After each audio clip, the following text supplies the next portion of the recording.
ධාරා විද්‍යුතේ practical වලට යන්නේ ඒකද? ධාරා විද්‍යුතේ අපිට මීටර් හේතුව අනිවාර්යෙන් කරන්න නම් ඕනේ. මීටර් හේතුව කරලා දාන්න ඕනේ. විභව මානෙ පොඩ්ඩක් මතක් කරොත් හොඳයි. ඒක සමහර විට එන්නේ තියෙනවා. මීටර් හේතුව ප්‍රැක්ටිකල් එකක් කරලා දාන්නේ. හරි මීටර් හේතුව ඉවර කරලා මේ වෙලාව එන විදිහට වර්ණාවලි මානයක් කරන්න ඕනේ. මතක් කරන්න ඕනේ. විශේෂ කාර්යයක් කියන්න තියෙනවා.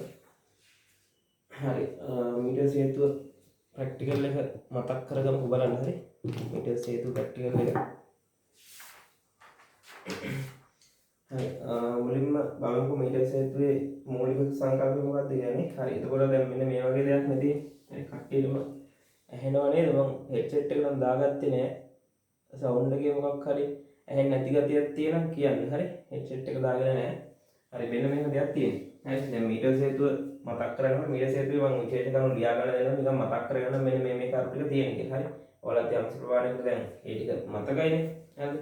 ඒ නිසා මේ මීටර් හේතුවේ මූලික කරුණු ටික මතක් කරන්න මතක් කරලා අපි මීටර් හේතුවට අදාළව ඔය පොතේ තියෙන ප්‍රශ්නේ කරගෙන යන්න. හරි මීටර් හේතුවට අදාළව පොතේ තියෙන ප්‍රශ්නේ කරගෙන යන්න.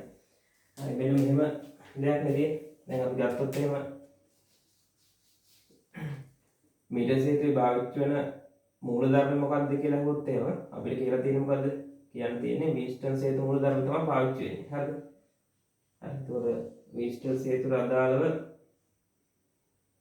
අපි සමග ප්‍රතිරෝධය හොයනකොට පාවිච්චි වෙලා තියෙනවා. හරි. එතකොට වෙන දෙයක් මොකක්ද කියලා දල අදහසක් තියෙනවනේ. හරි. එතකොට මේ තියෙන්නේ හේතු පරිපථයක් නම් හරිද? මම මෙයාගේ ප්‍රතිරෝධය R1, මෙයාගේ ප්‍රතිරෝධය R2, මෙයා R3, මෙයා R4 කියලා දාගත්තොත් එහෙම. හරිද? අපිට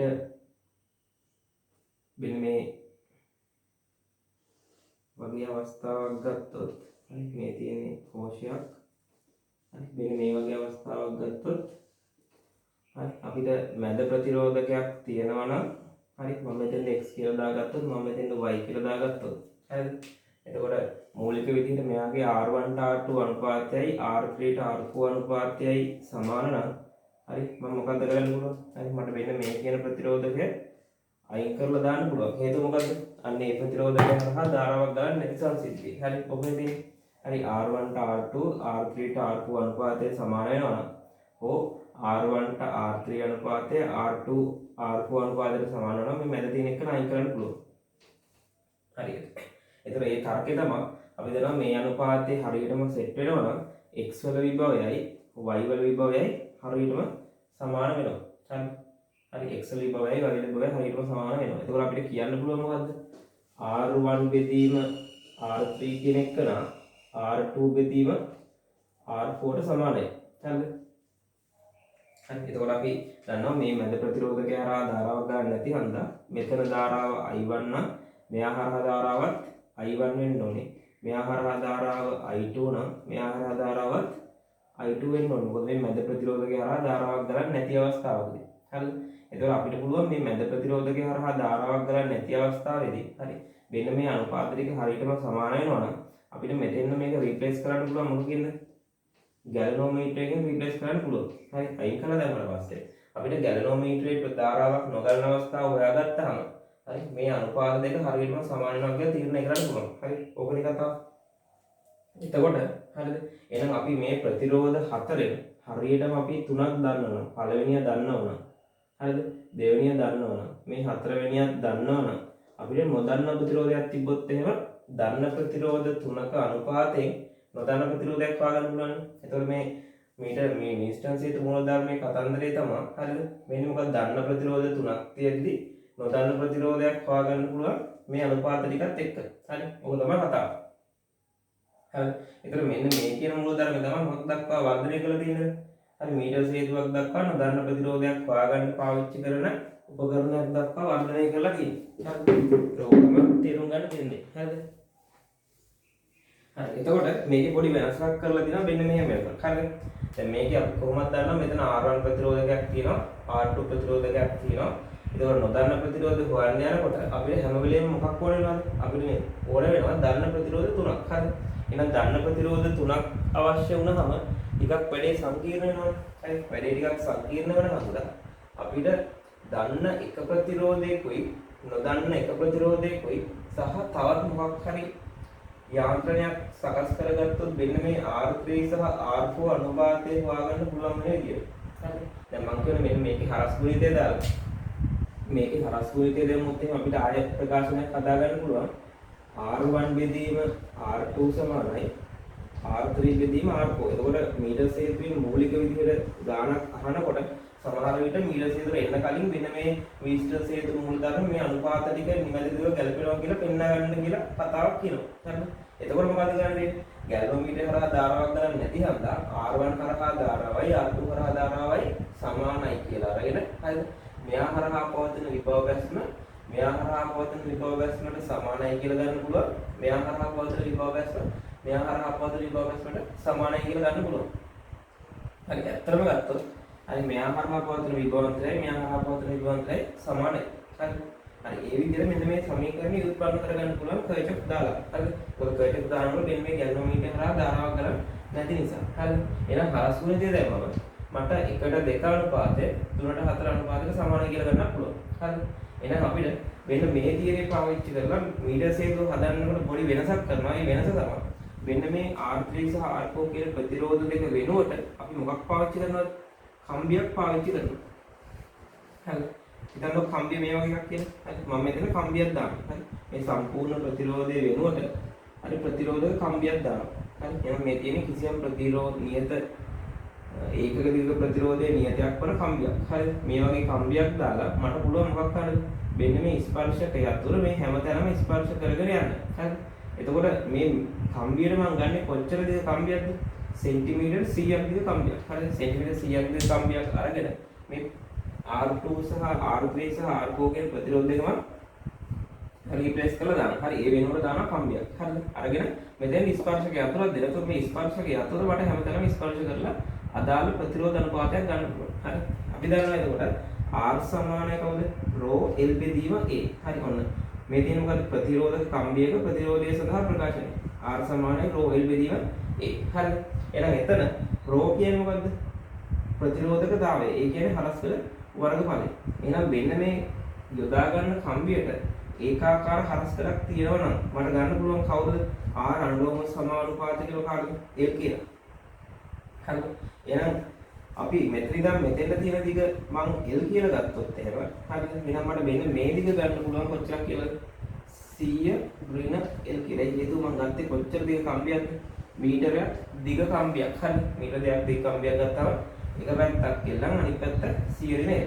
හරි. අනේ දැන් මට ගන්න පුළුවන් මෙන්න මේ R1 R2 ප්‍රතිරෝධ අනුපාතය L බෙදීම 100 ඍණ L අනුපාතයට සමානයි කියලා. හරි. ඒතර කොහෙන් හරි කමන්නේ නොදන්න ප්‍රතිරෝධකයක් දාගත්තාම මේ දෙකෙන් එකකට හරි එකක් දන්නවනම් නොදන්න ප්‍රතිරෝධකයක් ආසන්නව අපිට හොයාගන්න පුළුවන් වැඩි නිරවද්දතාවයකින්. හරි. වැඩි නිරවද්දතාවයකින් හොයාගන්න පුළුවන් නොදන්න ප්‍රතිරෝධකයක්. ඒකවල සාමාන්‍යයෙන් අපිට ඕම් මීටරෙන් ගන්න ප්‍රතිරෝධකයන්ට වඩා ගොඩක්ම නිවැරදි කවුරු පාවිච්චි කරලා ගන්නාගේද? මීටර් සේතුවක් පාවිච්චි කරලා ප්‍රතිරෝධය සඳහා ගන්නාගේ. හරිද? හරි. එතකොට දැන් මෙන්න මේ තියරියත් එක ටිකක් මේකම අර මීටර් සේතුව අපිට හසුරවා ගන්න පහසු වෙන මොකක්ද මේක ටිකක් අපි දියුණු කරලා හදනවා. හරි. දියුණු කරලා හදනකොට හරිද? එහෙනම් දැන් අපිට විශේෂයෙන් ඕන මොකද්ද? මෙන්න මේ R1 සහ R2 කියන ප්‍රතිරෝධ දෙක දාගන්න හිදස් දෙකක් ඕනම. හරිද? හිදස් දෙකක් උදේ මෙතන වැඩි ප්‍රපාවිච්චි කරලා තියෙන මොන කම්බිද? සන්නායක කම්බි. එහෙනම් සන්නායක කම්බි ගත්තොත් එහෙම සන්නායක කම්බලත් යම් කිසි ප්‍රතිරෝධයක් තියෙනවා. හරි. ඒතකොට ওই කියන ප්‍රතිරෝධේ අපිට ගැටලු සහගත නිසා පරීක්ෂණයට දෝෂ සහිත වෙන නිසා මොකක් වෙනවද? මේ සන්නායක කම්බි භාවිතය අඩු කරලා ඒ වෙනුවට පාවිච්චි කරන මොකද්ද? ඝනකම් තඹපතුරු. හරිද? එහෙනම් ඝනකම් තඹපතුරු කියන්නේ මෙන්න මේ වගේ තඹපතුරු වල කියන ඝනකම් තඹපතුරු කියලා. හරිද? හරි. එතන මේ දිනේ යාගේ හරස් කර වර්ගඵලය. හරස් කර වර්ගඵලය ටිකක් ලොකුයි. හරිද? හරි. ඒ වගේම යාගේ ප්‍රතිරෝධකතාවය ගොඩක් අඩුයි. හරි. තඹ වගේ ලෝහයක් ගත්තා. හරිද? එහෙනම් හරස් කර වර්ගඵලය වැඩි. හරිද? තඹ වගේ ලෝහයක් ගත්තම අපිට පුළුවන් මෙන්න මේ ගන්න කම්බි වෙනුවට මෙන්න මේ තඹපතුරු වයරින් කරපු පරිපදයක් සකස් කරගන්න. හරිද? එතකොට ඒක අපි හදාගන්නේ හරි ඝනකම් ලෑල්ලක් අරගෙන හරි ලෑල්ලක් අරගෙන අන්නේ ලෑල්ලට තඹපතුරු ගහලා තමයි පරිපතේ හදාගන්නේ. හරි හදාගන්නකොට හරි මට පුළුවන් මොකක් කරගන්නද? හරි මෙන්න මේ හරියට ඝනකම් තඹපතුරක් දාගන්න. හරි මේ විදිහේ ඝනකම් තඹපතුරක් මම දාගන්නවා. හරි ඔන්න ඝනකම් එක තඹපතුරක් දාගන්න. හරි එතකොට මේ පැත්තේ ප්‍රතිරෝධය සම්බන්ධ කරන්න මට ඕන වෙනවා මොකද්ද? මෙන්න මේ වගේ හිදසක් ඕන වෙනවා. හරි ඊට පස්සේ මෙන්න මේ ප්‍රතිරෝධය සම්බන්ධ කරගන්න මට මේ පැත්තේ හිදසක් ඕන වෙනවා. හරි ඔන්න මම මේ හිදස දාගත්තා. හරි ඔය විදිහට. ඊට පස්සේ හරි මම මේ පැත්තේ තියෙන තඹපතුරත් මම ටිකක් ඔන්නම පහළට දාගන්නවා. හරි ඔන්නම. හරි පහළට දාගන්නවා. හරිද?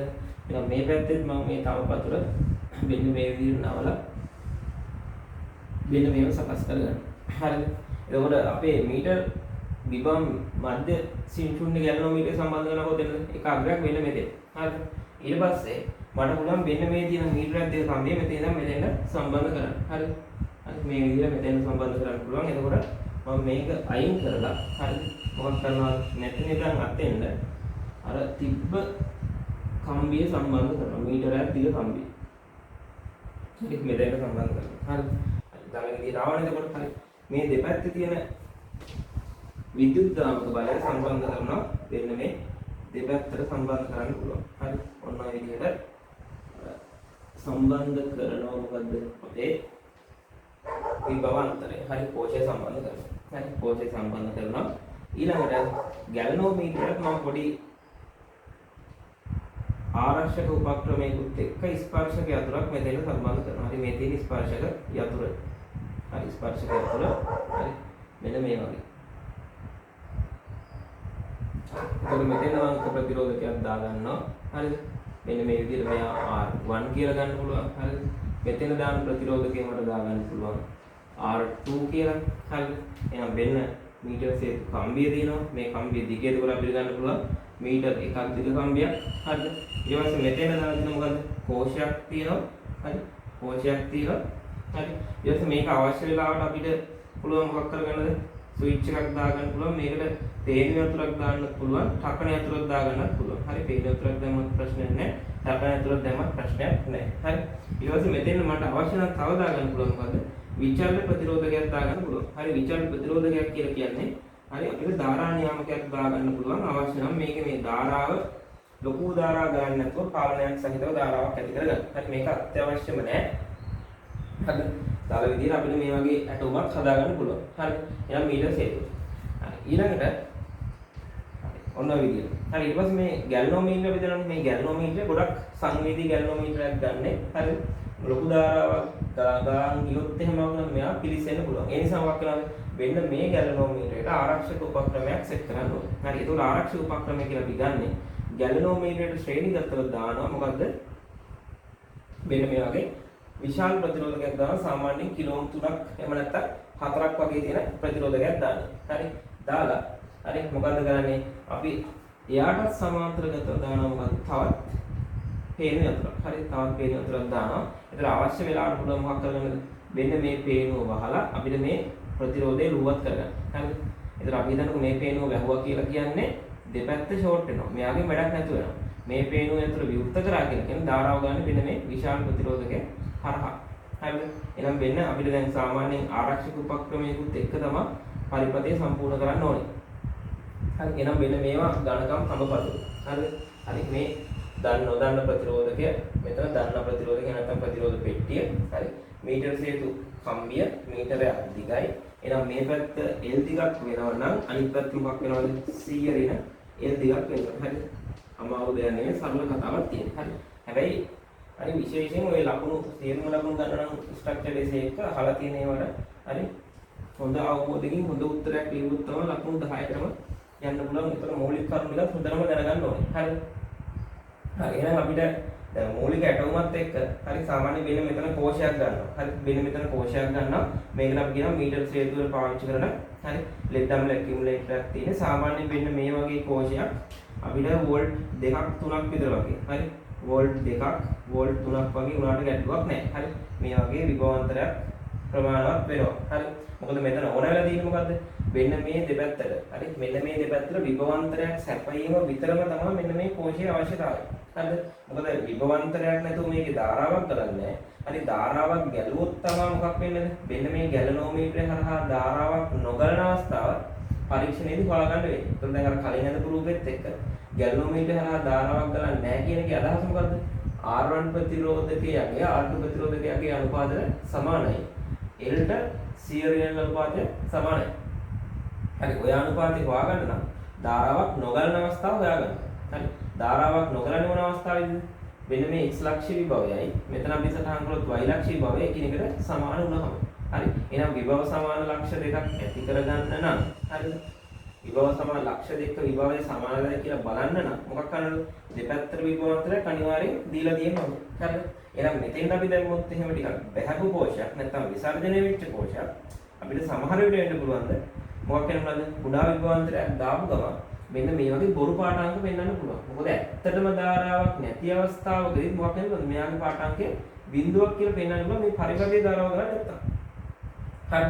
එහෙනම් මොකද පරිපථයේ ගලන ධාරාව මම I කියලා ගත්තොත් ඉතින් මෙන්න මේ කියන I ධාරාව ආසන්නව බිඳුවට සමාන වුණොත් හරි වැරදීමකින් මෙයාගේ ධාරාව මොකක් වෙනවද? බිඳුවක් වෙන්න පුළුවන්. හරි. මොකද මෙයාගේ I කියන ධාරාව බිඳුවක් වෙන අවස්ථාව තමයි අපේ සන්තුලන ලක්ෂ්‍ය විදිහට ගන්න. හරිද? ඒ නිසා මෙන්න මේ පරිපථයේ සැලකිලි ධාරාවක් තිබ්බොත් විතරයි මේකේ ධාරාවක් පෙන්වන්නේ.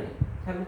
මේකේ ධාරාවක් පෙන්වන අවස්ථාවකදී මේකේ බිඳුවයි කියලා පෙන්වනවා නම් අන්න එතන තමයි අපේ සන්තුලන අවස්ථාව තියෙන්නේ. ඒක නිසා අපි විසර්ජනය වෙච්ච කෝෂයක් මෙතන හරියන්නේ නැහැ. හරි. අනිත් එක තමයි මේ පැත්ත ධන මේ පැත්ත ඍණ කියලා එහෙම විශේෂම අවශ්‍යතාවයක් නැහැ. ඕන්න මේ කෝෂය අපිට අග්‍රමාරු කරලා මේ ධන අනිත් පැත්තට දාලා ඍණ අනිත් පැත්තට දාන්න පුළුවන්. හරිද?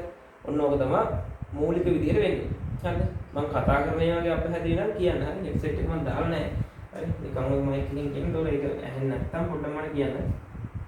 වෝල්ට් දෙකක් සහ තුනක් වගේ තියෙන කෝෂයක් තියෙන්නේ. හරි. එහෙනම් මේක සාමාන්‍යයෙන් විද්‍යුත්කාම බලයක් තියෙන බහැපු නැති විසර්ජනය වෙච්ච නැති කෝෂයක් වෙන්න ඕනේ. හරි. ඔන්න එහෙනම් මීටර් සීටුවේ අර මූලික තැනට ආවා. හරි. එතකොට අපිට මෙතන ටිකක් ලොකු කෝෂයක් වගේ පාවිච්චි කරලා තියෙනවා නම් හරි ධාරාව වැඩි වගේ කියලා හිතෙනවා නම් කම්බි රත් වෙන ගතියක් තියෙනවා නම් අපිට පුළුවන් මෙන්න මෙතන ධාරා නියාමකයක් තියෙනවා ධාරා නියාමකයේ සීරුමාරු කරලා මොකක් කරගන්නද අපිට මෙතන ප්‍රතිරෝධය වැඩි කරලා සමස්ත පරිපථයේ ගලන ධාරාව අඩු කරගන්න පුළුවන් හරි හරි එහෙනම් මෙන්න මේ ධාරා නියාමකයේ සීරුමාරු කරලා හරි එහෙනම් මෙතන ඔන්න මූලික කාරණේ කිව්වා හරිද එහෙනම් මම නිකන් ධාරා නියාමකයක් කිව්ව නිසා ඔන්න මේක මතක් කරගන්න ධාරා නියාමකයේ කොහොමද තියෙන්නේ කියලා මතක තියන්නේ නේද ධාරා නියාමකය කියලා කියන්නේ මෙන්න මේ වගේ ප්‍රතිරෝධක කොයිල් එකක් තියෙනවා. හරි මම මේක මතක් වෙන්න කියන්නේ ප්‍රතිරෝධක කොයිල් එකක් තියෙනවා. ඊට පස්සේ මෙන්න මෙතන පිත්තල වලින් හදපු බාර් එකක් තියෙනවා. හරි ඔය වගේ. ඊට පස්සේ අපිට මෙන්න මෙහෙම යට්ටු සම්බන්ධයක් තියෙනවා. හරි මෙතන ස්විච් එකක් තියෙනවා. හා මෙහා චලනය කරන්න පුළුවන්. ඊට පස්සේ මෙන්න මෙතන කම්බියක් දාන්න පුළුවන් මොරිච්චයක් තියෙනවා. මෙතනක් තියෙනවා පොඩි කම්බියක් දාන්න පුළුවන් එනයක් තියෙනවා. ඊට පස්සේ අපිට මෙන්න මෙතනත් අපිට හදා ගන්න පුළුවන් මොකද්ද මෙන්න මෙයා මෙතෙන් සම්බන්ධ කරලා තියෙනවා මෙන්න මේ කම්බිය මෙතෙන් සම්බන්ධ කරලා තියෙනවා හරි එතන මෙතනක් තියෙනවා අපිට සම්බන්ධ කරගන්න පුළුවන් කම්බියක් සම්බන්ධ කරන්න පුළුවන් ඇණයක් හරි මෙතනක් තියෙනවා කම්බියක් සම්බන්ධ කරන්න ඇණයක් හරි එතන මේ කොයිල් එක උතර තියෙන්නේ පරිවාරක බටයක කියලා හිතන්නකො හරි එතකොට අපි වයර් එකක් සම්බන්ධ කරනකොට හරි මෙන්න මෙතෙන්ද සහ මෙතෙන්ද වයර් එකක් සම්බන්ධ කරපුවම මේ ස්පර්ශකයන් තුළ මේ දෙපැත්තට චලනය කරනකොට බලන්න මේ කම්බිය දිග වෙනස් වෙනවා. ඒකෝ මෙහෙන් යන ධාරාවක් නැත්තම් මෙන්න මේ බාර් එක දිගේ ගිහලා මේ ස්විච් එකෙන් කම්බියට මාරලා කම්බිය දිගේ ගමන් කරලා මෙතනින් එළියට එනවා. හරි එහෙනම් මෙහෙන් යන ධාරාවක් මේ පැත්තෙන් එනවා.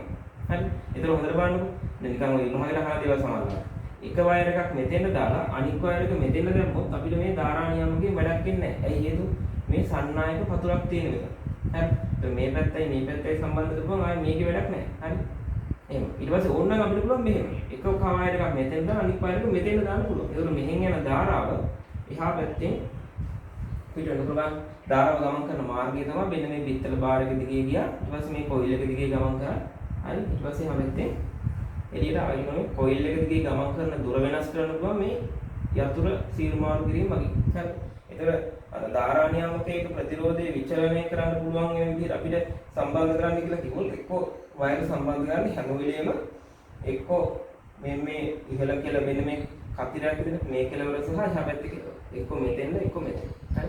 මේ දෙපැත්ත. නැත්තම් මේ දෙපැත්ත. එහෙම සම්බන්ධ කරලා ප්‍රශ්නයක් නැහැ. හරි. එතකොට මෙතෙන්ඩයි එහෙම නැත්තම් මේ උඩ තියෙන දෙපැත්තට සම්බන්ධ කරන්නේ නැහැ. හරි.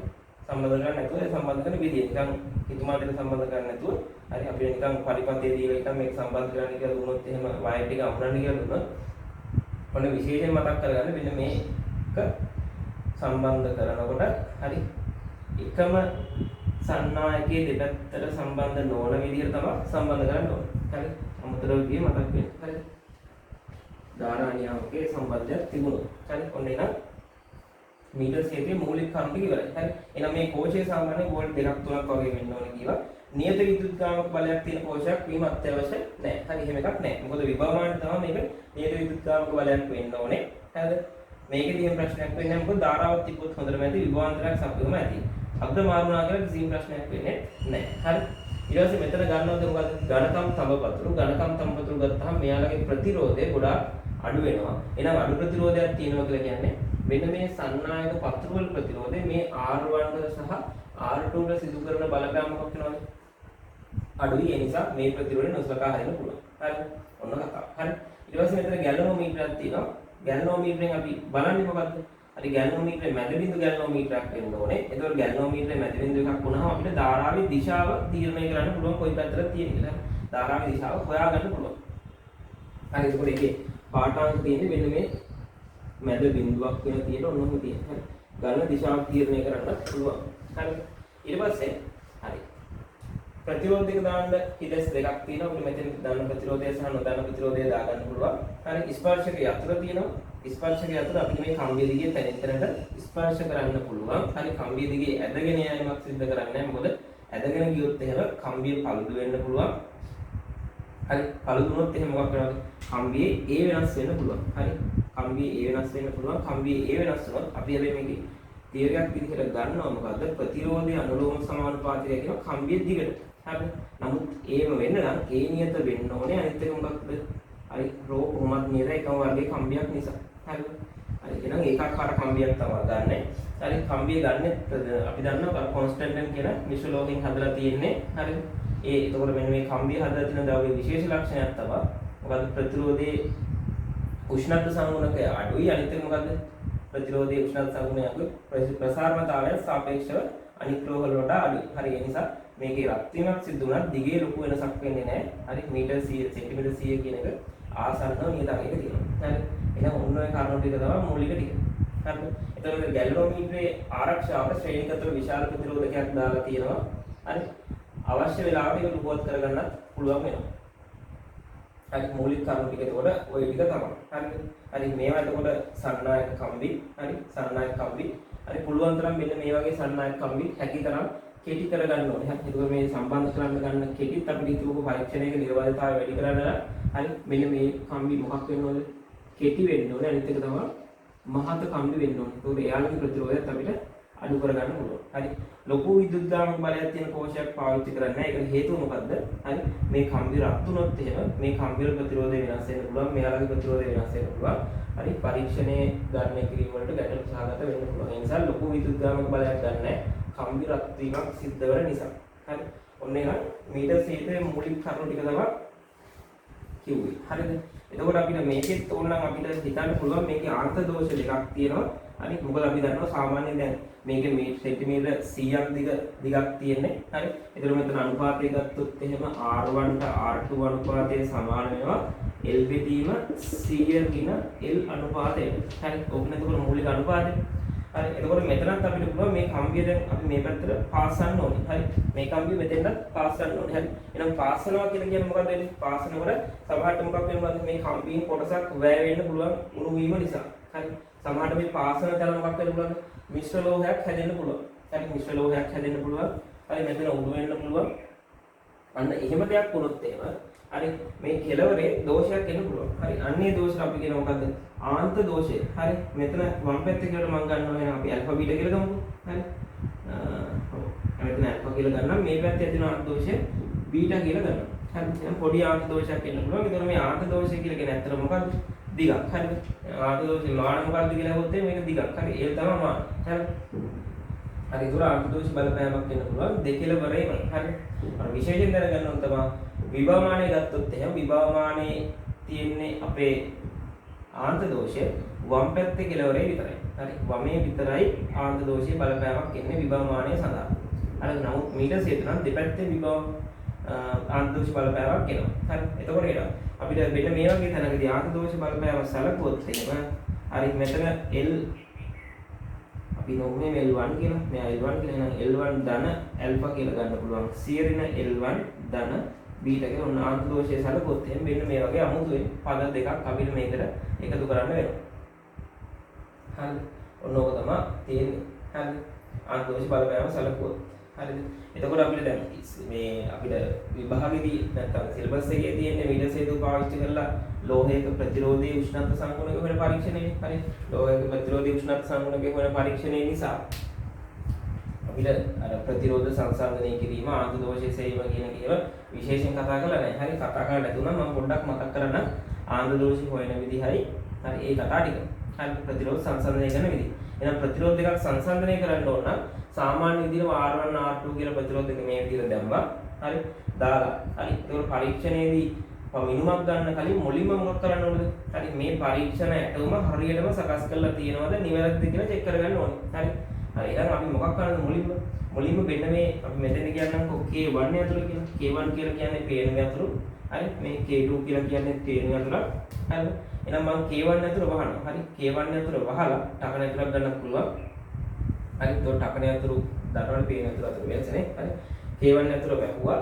හරි K2 යතුරු විවෘත කරලා හරි මොකද්ද කරන්නේ? අපි මෙන්න මේ ස්පර්ශක යතුරු සේතු කම්බියේ වම් පැත්තේ දකුණු පැත්තේ ස්පර්ශ කරලා බලනවා. හරි ස්පර්ශ කරලා බලනවා මෙන්න මේ ගැල්වමීටරේ උත්ක්‍රමණය දෙපැත්තට එනවද කියලා. හරි දෙපැත්තට එනවද කියලා මෙයා කරලා බලනවා. හරි බලනකොට අපිට උත්ක්‍රමණයේ දෙපැත්තට එනවා නම් අපිට හරියටම කියනවා මෙන්න මේ කම්බියේ කොහේ හරි තැනක සම්තුලන ලක්ෂයක් තියෙනවා කියලා. හරි ඒ කියන්නේ මේ දෙපැත්තට උත්ක්‍රමණය යනවා කියන එකේ අදහස එක වෙලාවකදී ගැල්වමීටරේ හරහා මේ පැත්තට ධාරාවක් ගන්නවා. අනිත් වෙලාවෙදී අනිත් පැත්තට ධාරාවක් ගන්නවා. ඉතින් මේ වගේ දිශා දෙකකට ධාරා ගලන්න හේතුව හරි වෙලාවකදී උඩ විභවය වැඩි වෙනවා සාපේක්ෂව. අනිත් වෙලාවෙදී හරි මෙතෙන්ට සාපේක්ෂව මෙයා විභවය අඩු වෙනවා. විභවය අඩු වෙනවා කියලා කියන්නේ මේ අතර කොහේ හරි විභව සමානව සන්තුලන ලක්ෂයක් තියෙනවා කියන අදහස. හරි එහෙනම් එන්නේ එහෙම වෙනවා නම් පරිපතේ නිවැරදිව වැටෙලා තියෙන්නේ. හරි ඒතකොට ආය අහන ප්‍රශ්නයක් තමයි විශේෂයෙන් මේ හදිස්සිය හරි මෙහෙම වෙලාවක් වෙනකොට අපිට සන්තුලන ලක්ෂයක් එන්නේ නැත්තම් හරි සන්තුලන ලක්ෂයක් එන්නේ නැති අවස්ථාවක් આવොත් අන්න ඒ වගේ අවස්ථාවකට වෙන්න පුළුවන් හේතු මොනවාද කියලා. හරි නිකමන මතක තියාගන්න. හරි දැන් ඒතකොට අපිට මූලික විදිහට කිසිම සන්තුලන ලක්ෂයක් එන්නේ නැති කියන්නේ උත්ක්‍රමණය කොහොමවත් එන්නේ නැත්තම්. ඒ කියන්නේ වම් පැත්තේ තිබ්බත් උත්ක්‍රමණය බිඳුවයි දකුණු පැත්තේ තිබ්බත් උත්ක්‍රමණය බිඳුවයි. හරි එහෙනම් මොකද්ද මේකේ දෝෂය කියලා අහුවොත් සමහර විට වෙන මේ කෝෂය විසම් වෙලා තියෙන්න පුළුවන්. හරි වම් පැත්තේ දකුණු පැත්තේ කියලා පරීක්ෂා කරනකොට කිසිම උත්ක්‍රමණයක් එන්නේ නැත්තම් මේ කෝෂය විසර්ජනය වෙලා තියෙන්න පුළුවන්. හරිද? හරි මේ වගේ මෙන්න මේ පරිපතේ ප්‍රධාන පරිපතේ දෝෂයක් වෙන්න පුළුවන්. හරි අනිත් එක තමයි ගැලනෝමීටර විසර්ජනය වෙලා තියෙන්න පුළුවන්. ඒකවත් අපිට උත්ක්‍රමණයක් එන්නේ නැහැ. හරි ඔන්න ඔය හේතු දෙක නිසා හරි අපිට කිසිම උත්ක්‍රමණයක් නොලැබෙන්න පුළුවන්. තව එකක් තමයි කෝෂය සම්පූර්ණයෙන්ම විසර්ජනය වෙච්ච කෝෂයක් වෙන්නත් පුළුවන්. හරි එහෙම වෙන්නත් පුළුවන්. හරි ඔන්න එක එක හේතු. හරිද? හරි අනිත් කතාව තමයි මොකද්ද? අපි වම් පැත්තේ සහ දකුණු පැත්තේ තිබ්බහම උත්ක්‍රමණය එකම පැත්තට එනවා. හරි අපි හිතමු වම් පැත්තේ තිබ්බහමත් උත්ක්‍රමණය එන්නේ මේ පැත්තට. හරි දකුණු පැත්තේ තිබ්බහමත් උත්ක්‍රමණය එන්නේ එකම පැත්තට. හරි ඒ කියන්නේ කවුද? x වල ඉඳන් හරි y දක්වාම උත්ක්‍රමණය හැම වෙලේම වෙනවා. හරි එහෙනම් අපි මේකෙදි තේරුම් ගන්න ඕන දේ මොකක් වගේ දෙයක් නිසා ওই දේ වෙනව නැද්ද? හරි අපි හිතමු වම් පැත්තේ කෙලවරේ තිබ්බහමත් උත්ක්‍රමණය එක පැත්තකට එන්නේ. අනිත් පැත්තේ තිබ්බම උත්ක්‍රමණය කොයි පැත්තටද එන්නේ? ඒත් එන්නේ x වල ඉඳන් y පැත්තට. හරි. එහෙනම් මේකේ තර්කය තමයි හරිද? ඔය වගේ දෙයක් වෙනවා නම් මොන වගේ දෙයක්ද මෙතන වෙලා තියෙන්නේ? එහෙනම් අපිට කියනවා මෙන්න මේ R2 කියන ප්‍රතිරෝධය විසන්ධි කරලා දැම්මොත් නිකන් හිතන්න. R2 කියන එක නම් විසන්ධි කරොත් අපි දන්නවා මෙන්න මේකෙන් කිසිම ධාරාවක් ගලන්නේ නැහැ. හරිද? එතකොට අනිවාර්යෙන් මේ ධනාත්මක සම්බන්ධය තියෙන්නේ මෙන්න මේ පැත්තට. හරි. එහෙනම් x වල විභවය කොහොමත් වැඩි. හරිද? මේ පැත්තේ විභවය කොහොමත් වැඩි. එතකොට අපි වම් පැත්තේ කෙලවරේ වගේ මේ වගේ තැනක් ගත්තොත් එහෙම හරිද?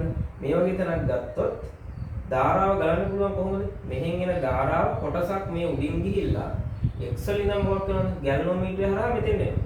හරි? අපි හිතමුකෝ මේ y කියන ලක්ෂය ආසන්නව තියෙන වම් පැත්තේ කෙළවරේමත් නෙවෙයි කෙළවරට ආසන්නව කියලා. දිනව මේ තියෙන කෙළවරේ තියෙන අවස්ථාව. හරි. ස්පර්ශකත වම් පැත්තේ කෙළවරේ තියෙනවා. හරි. හරි දැන් මෙතන විසන්ධි වෙලා තියෙන්නේ. එතන මේ පැත්තේ ධාරාව ගලන්නේ නැහැ. හරි. එහෙනම් මේ පැත්තෙන් එන ධාරාව මෙතෙන් එනවා. හරි x වලට එනවා. x වලින් ගැලනෝමීටරේ හරහා මෙතෙන් එනවා. අනිත් ධාරා කොටස මෙතන ඉඳන් කෙලින්ම මෙතෙන් එනවා. මේ දෙකේම ධාරාවල එකතුව ගැලනෝමීටර කම්බිය හරහා ගිහින් ගැලනෝමීටර සිදු කම්බිය හරහා ගිහිල්ලා මේ පැත්තෙන් එනවා. එතකොට මේකේ කිසිම ධාරාවක් ගන්න නැහැ. ඔන්න එහෙනම් උත්තරම එන්නේ මොකද්ද? පළවෙනි අවස්ථාවේදී ඉන්නේ කොහෙනම් කොහෙද? x වල ඉඳන් මෙන්න මේ දර්ශක කුරවන y පැත්තට. මේ ස්පර්ශක අතුර වන y දේශයට. හරි. ඔන්න ඒක කතාව. හරි. ඊට පස්සේ මොකද්ද කරන්නේ? මම මේක ගලවලා මෙතනින් තියනවා. හරි. එහෙනම් අපි හිතමුකෝ හරිද? දැන් මෙන්න මේ කම්බිය අරගෙන අපි තියනවා කියලා වම් පැත්තේ කෙලවරේ. හරි. සමහරට ඔන්න වෙනසක් අහන්න පුළුවන්. හරි මේ විදිහට තිබ්බහම හරි මොකද්ද වෙන්නේ දැන්? මේ පැත්ත කොහොමද විසන්ධි වෙලා තියෙන්නේ? ආයෙත් මේ පැත්තෙන් ධාරාව එනවා. හරි. x වලට එන ධාරාව ගැලනෝමීටරේ හරහා මෙතෙන් යනවා. මෙතෙන් එන ධාරාවෙන් කොටසක් මීටර සෙතු කම්බිය හරහා ඇවිල්ලා අර පැත්තෙන් එනවා. දැන් තේරෙනවද කියන කතාව? හරි. එතකොට හරි එහෙනම් තේරුම් ගන්න ඕනේ තමයි අවස්ථා දෙකේදීම ධාරා කරන්නේ එකම දිශාවට. එහෙනම් මේ ප්‍රතිරෝධකයක් ලුකුවත් වීම නිසා මේක වෙන්න පුළුවන්. හරිද? සමහරවිට අපි දුන්නොත් එහෙම අපිට උත්තරේ විදිහට හැම වෙලාවෙම ධාරාව පෙන්නුවේ හරි ගැලනෝමීටරේ හරහා x සිට y දෙසට කියලා. හරි අපි නම් තීරණය කරන්න ඕනේ ගැලනෝමීටරේ විසන් කියන්නේ පරිපතේ විසන්දලා තියෙන්නේ R2 කියන ප්‍රතිරෝධකයකින්. හරි. ඔය විදිහම තමයි උත්ක්‍රමණය එන්නේ හැම වෙලේම මෙන්න මේ ස්පර්ශක ඇතුලේ ඉඳන් x පැත්තට නම් අනිත් පැත්තට නම් විසන්දලා තියෙන්නේ මෙන්න මේ R1 කියන ප්‍රතිරෝධකය. හරි. මොකක්ද තේරුම් ගන්න ඕනේ. හරි. ඒක අනිත් කතාව තමයි අපි හිතමු මෙහෙම දෙයක්. හරි. මෙන්න මෙහෙම දෙයක්. ස්පර්ශකය තුළ දැන් ටික ටික වම් පැත්තේ ඉඳන් දකුණු පැත්තට යනකොට එහෙනම් මොකක්ද වෙලා තියෙන්නේ? උත්ක්‍රමණය මාරු වෙලා නැහැ. හැබැයි උත්ක්‍රමණය මොකක් වෙලා තියෙනවද? වැඩි වෙනවද අඩු වෙනවද කියලා ආයෙ ප්‍රශ්නයක් අහන්න පුළුවන්. හරි උත්ක්‍රමණය එන්නේ වැඩි වෙයිද එහෙම නැත්නම් උත්ක්‍රමණය එන්නේ අඩු වෙනවද කියලා. හරි එහෙම දෙයක් ආවොත් මොකක්ද අපි කරන තර්කය? වම් පැත්තේදී උත්ක්‍රමණය දකුණු පැත්තේදී උත්ක්‍රමණය කියන දෙන්න සැලකුවොත් එහෙම අපිට උත්ක්‍රමණය වම් පැත්තේදී අඩු වෙයිද නැත්නම් දකුණු පැත්තේදී වැඩි වෙයිද? මොකද හිතන්නේ? දැන් බලන්න ස්පර්ශකය තුළ දකුණු පැත්තේ කෙළවරේ තිබ්බම හරි ස්පර්ශකය තුළ දකුණු පැත්තේ කෙළවරේ තිබ්බම මේ කෝෂයෙන් යෙදෙන විදුත්ගාම බලය සම්පූර්ණයෙන්ම මොකක් කරනවද? වෙන මේ ලක්ෂය සහ මේ ලක්ෂය තමයි අදිලා තියෙන්නේ. දැන් දකුණු පැත්තේ කෙළවරේ තියෙනකොට මේ උඩ තියෙන පද්ධතිය හරහා පවතින විභවාන්තරය මොකක් කරනවද? සාපේක්ෂව වැඩි. එහෙනම් දකුණු පැත්තේ කෙළවරේ තියෙනකොට මොකක් වෙනවද? අපිට හම්බ වෙනවා ටිකක් වැඩි උත්ක්‍රමණය. හරි මේ බිඳුව මේකයි. මෙහා මේ පැත්තේ තියෙනකොට බලන්නකෝ මේ කම්බියෙන් දෙන විභවාන්තරයෙන් පොඩි කොටසයි මේ ගැලනෝමීටරයට සෙට් වෙන්නේ. හරි. ඉතිරි කොටසම සෙට් වෙන්නේ මෙන්න මේ දිග කම්බියට. හරි ඒ නිසා වම් පැත්තේ තියෙන උත්ක්‍රමණය එන්නේ බිඳුව මේ හරිය දෙන ටිකක් මෙන්න මේ වගේ උත්ක්‍රමණයක්. හැබැයි එකම පැත්තට නමුත් අඩු උත්ක්‍රමණයක්. එකම පැත්තට නමුත් වැඩි උත්ක්‍රමණයක් දකුණු පැත්තේ. හරි. ඔන්න දැන් උත්ක්‍රමණය වෙනස් වෙන විදිහත් මම ටිකක් මතක් කරා. හරි. තර්ක කරලා ගන්න සමහරට හරි 10න් 9ක් ගත්ත ළමයෙක්ට 10න් 10ක් ගන්න ඔය වගේ ප්‍රශ්නයක් තර්ක කරලා අහන්න පුළුවන්. හරි කොහොමද කතාව. හරි. එහෙනම් ඔන්න උත්ක්‍රමණයක් නැති වෙන අවස්ථාවක් කොහොමද කියවා උත්ක්‍රමණය එකම දිශාවට එන්නේ කොහොමද කියලා කියවා. හරිද? එහෙනම් එකම දිශාවට උත්ක්‍රමණය ඇවිල්ලා වම් පැත්තේ ඉඳන් දකුණු පැත්තේ ස්පර්ශකය ඇතුළට ගෙනියනකොට ඊට පස්සේ උත්ක්‍රමණය වෙනස් වෙන විදිය ගැන අදහසක් දුන්නා. හරිද? හරි try කරලා බලන්න තනියම මේ මොකද්ද උනේ කියලා තේරුම් ගන්න උත්සාහ කරන්න. හරිද? හරි. ඔන්න එහෙනම් උත්ක්‍රමණය හරි. හරිද? එහෙනම් එකම පැත්තේ උත්ක්‍රමණය ආවොත් ප්‍රශ්නයක් තියෙනවා නම් පරිපතේ නෑම සකස් කරනවා. කෝෂ මාරුණා කියලා කිසි ප්‍රශ්නයක් නෑ. හරි. එහෙම කිසි ප්‍රශ්නයක් කියන්නේ නෑ. හරි. ඔන්න එහෙනම් ඊළඟ කතාව තමයි. දැන් එහෙනම් පරිපතේ නිවැරදිව අටවලා තියෙන්නේ. එහෙනම් ඊළඟට මොකද්ද කරන්න යන්නේ? අපි කරන්න යන්නේ කවුද ප්‍රතිරෝධ දෙකක් සංසන්දනය කරන්න. හරි. ප්‍රතිරෝධ දෙකක් සංසන්දනය කරන්න. එහෙනම් ප්‍රතිරෝධ දෙකක් සංසන්දනය කරනකොට හරි වම් පැත්තටයි දකුණු පැත්තටයි ප්‍රතිරෝධ දෙක දාගත්තා. හරි. එහෙනම් R1 ට R2 අනුපාතය L ට C රින L අනුපාතයට සමානයි කියලා තමයි ගන්න යන්නේ. හරි. එහෙනම් මෙන්න මෙහෙම අපි ගන්න පුළුවන්. හරි. මෙහිදී ඔබ සන්තුල ලක්ෂය හොයාගන්නේ කොහොමද කියලා. හරි සන්තුල ලක්ෂය නිකම්ම හොයාගෙන යනවා කිව්වහම හරි උත්ක්‍රමණයේ බිඳුවක් වෙන තැන හොයනවා කියන දේ එළියලා හරියන්නේ නැහැ. හරිද? එහෙනම් සුදුසු පරිපතේ අටවලා තියෙන්න ඕනේ. හරි පියවර ටික ලියන්න කියලා තිබ්බොත් හරි පළවෙනි පියවර විදිහට මොකද්ද? පරිපතේ නිවැරදියි පරීක්ෂා කිරීමට හරි K1 ඇතුළ සංයුක්ත කරලා K2 විවෘත කරලා ස්පර්ශකය අතුර මොකද කරන්නේ? සේතු කම්බියේ දෙපැත්තේ තියලා උත්ක්‍රමණය දෙපැත්තට එනවාද කියලා බලමු. හරි. ඔන්න එනවනම් පරිපථය හරියට හදලා තියෙනවා. හරි.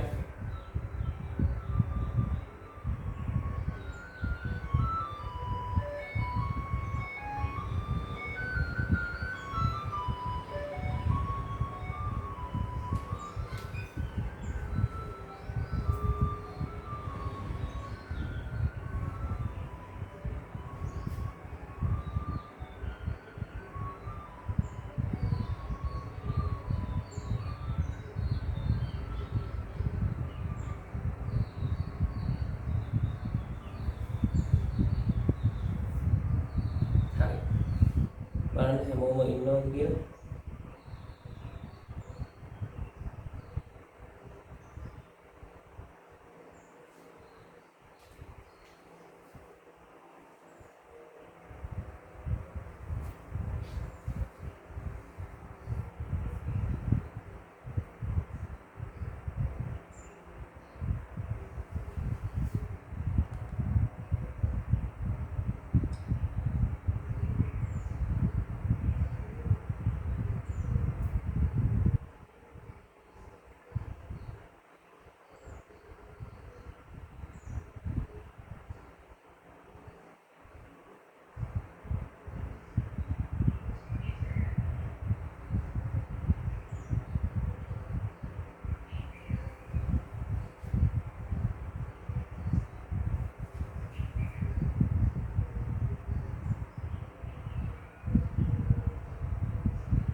තව කවුරු හරි ඉන්නව නේද? මොකද දන්නනේ.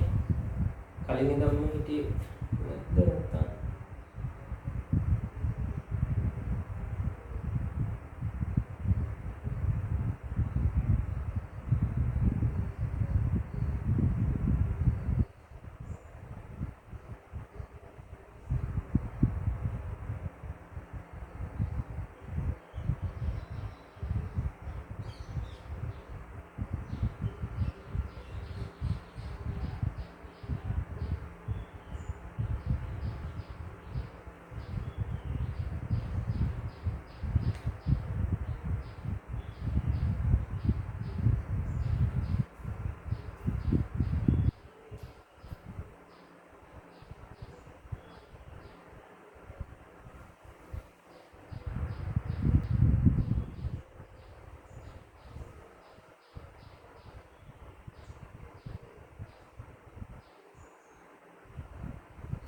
නැත්නම් මූලික කරුණු ටික පොඩ්ඩක් මතක තියාගන්න. හරිද? මේ දැනගත්තත් කමක් නැහැ. අර මට මූලික ටික නම් දන්න වැඩි කොහොමද? හරිද?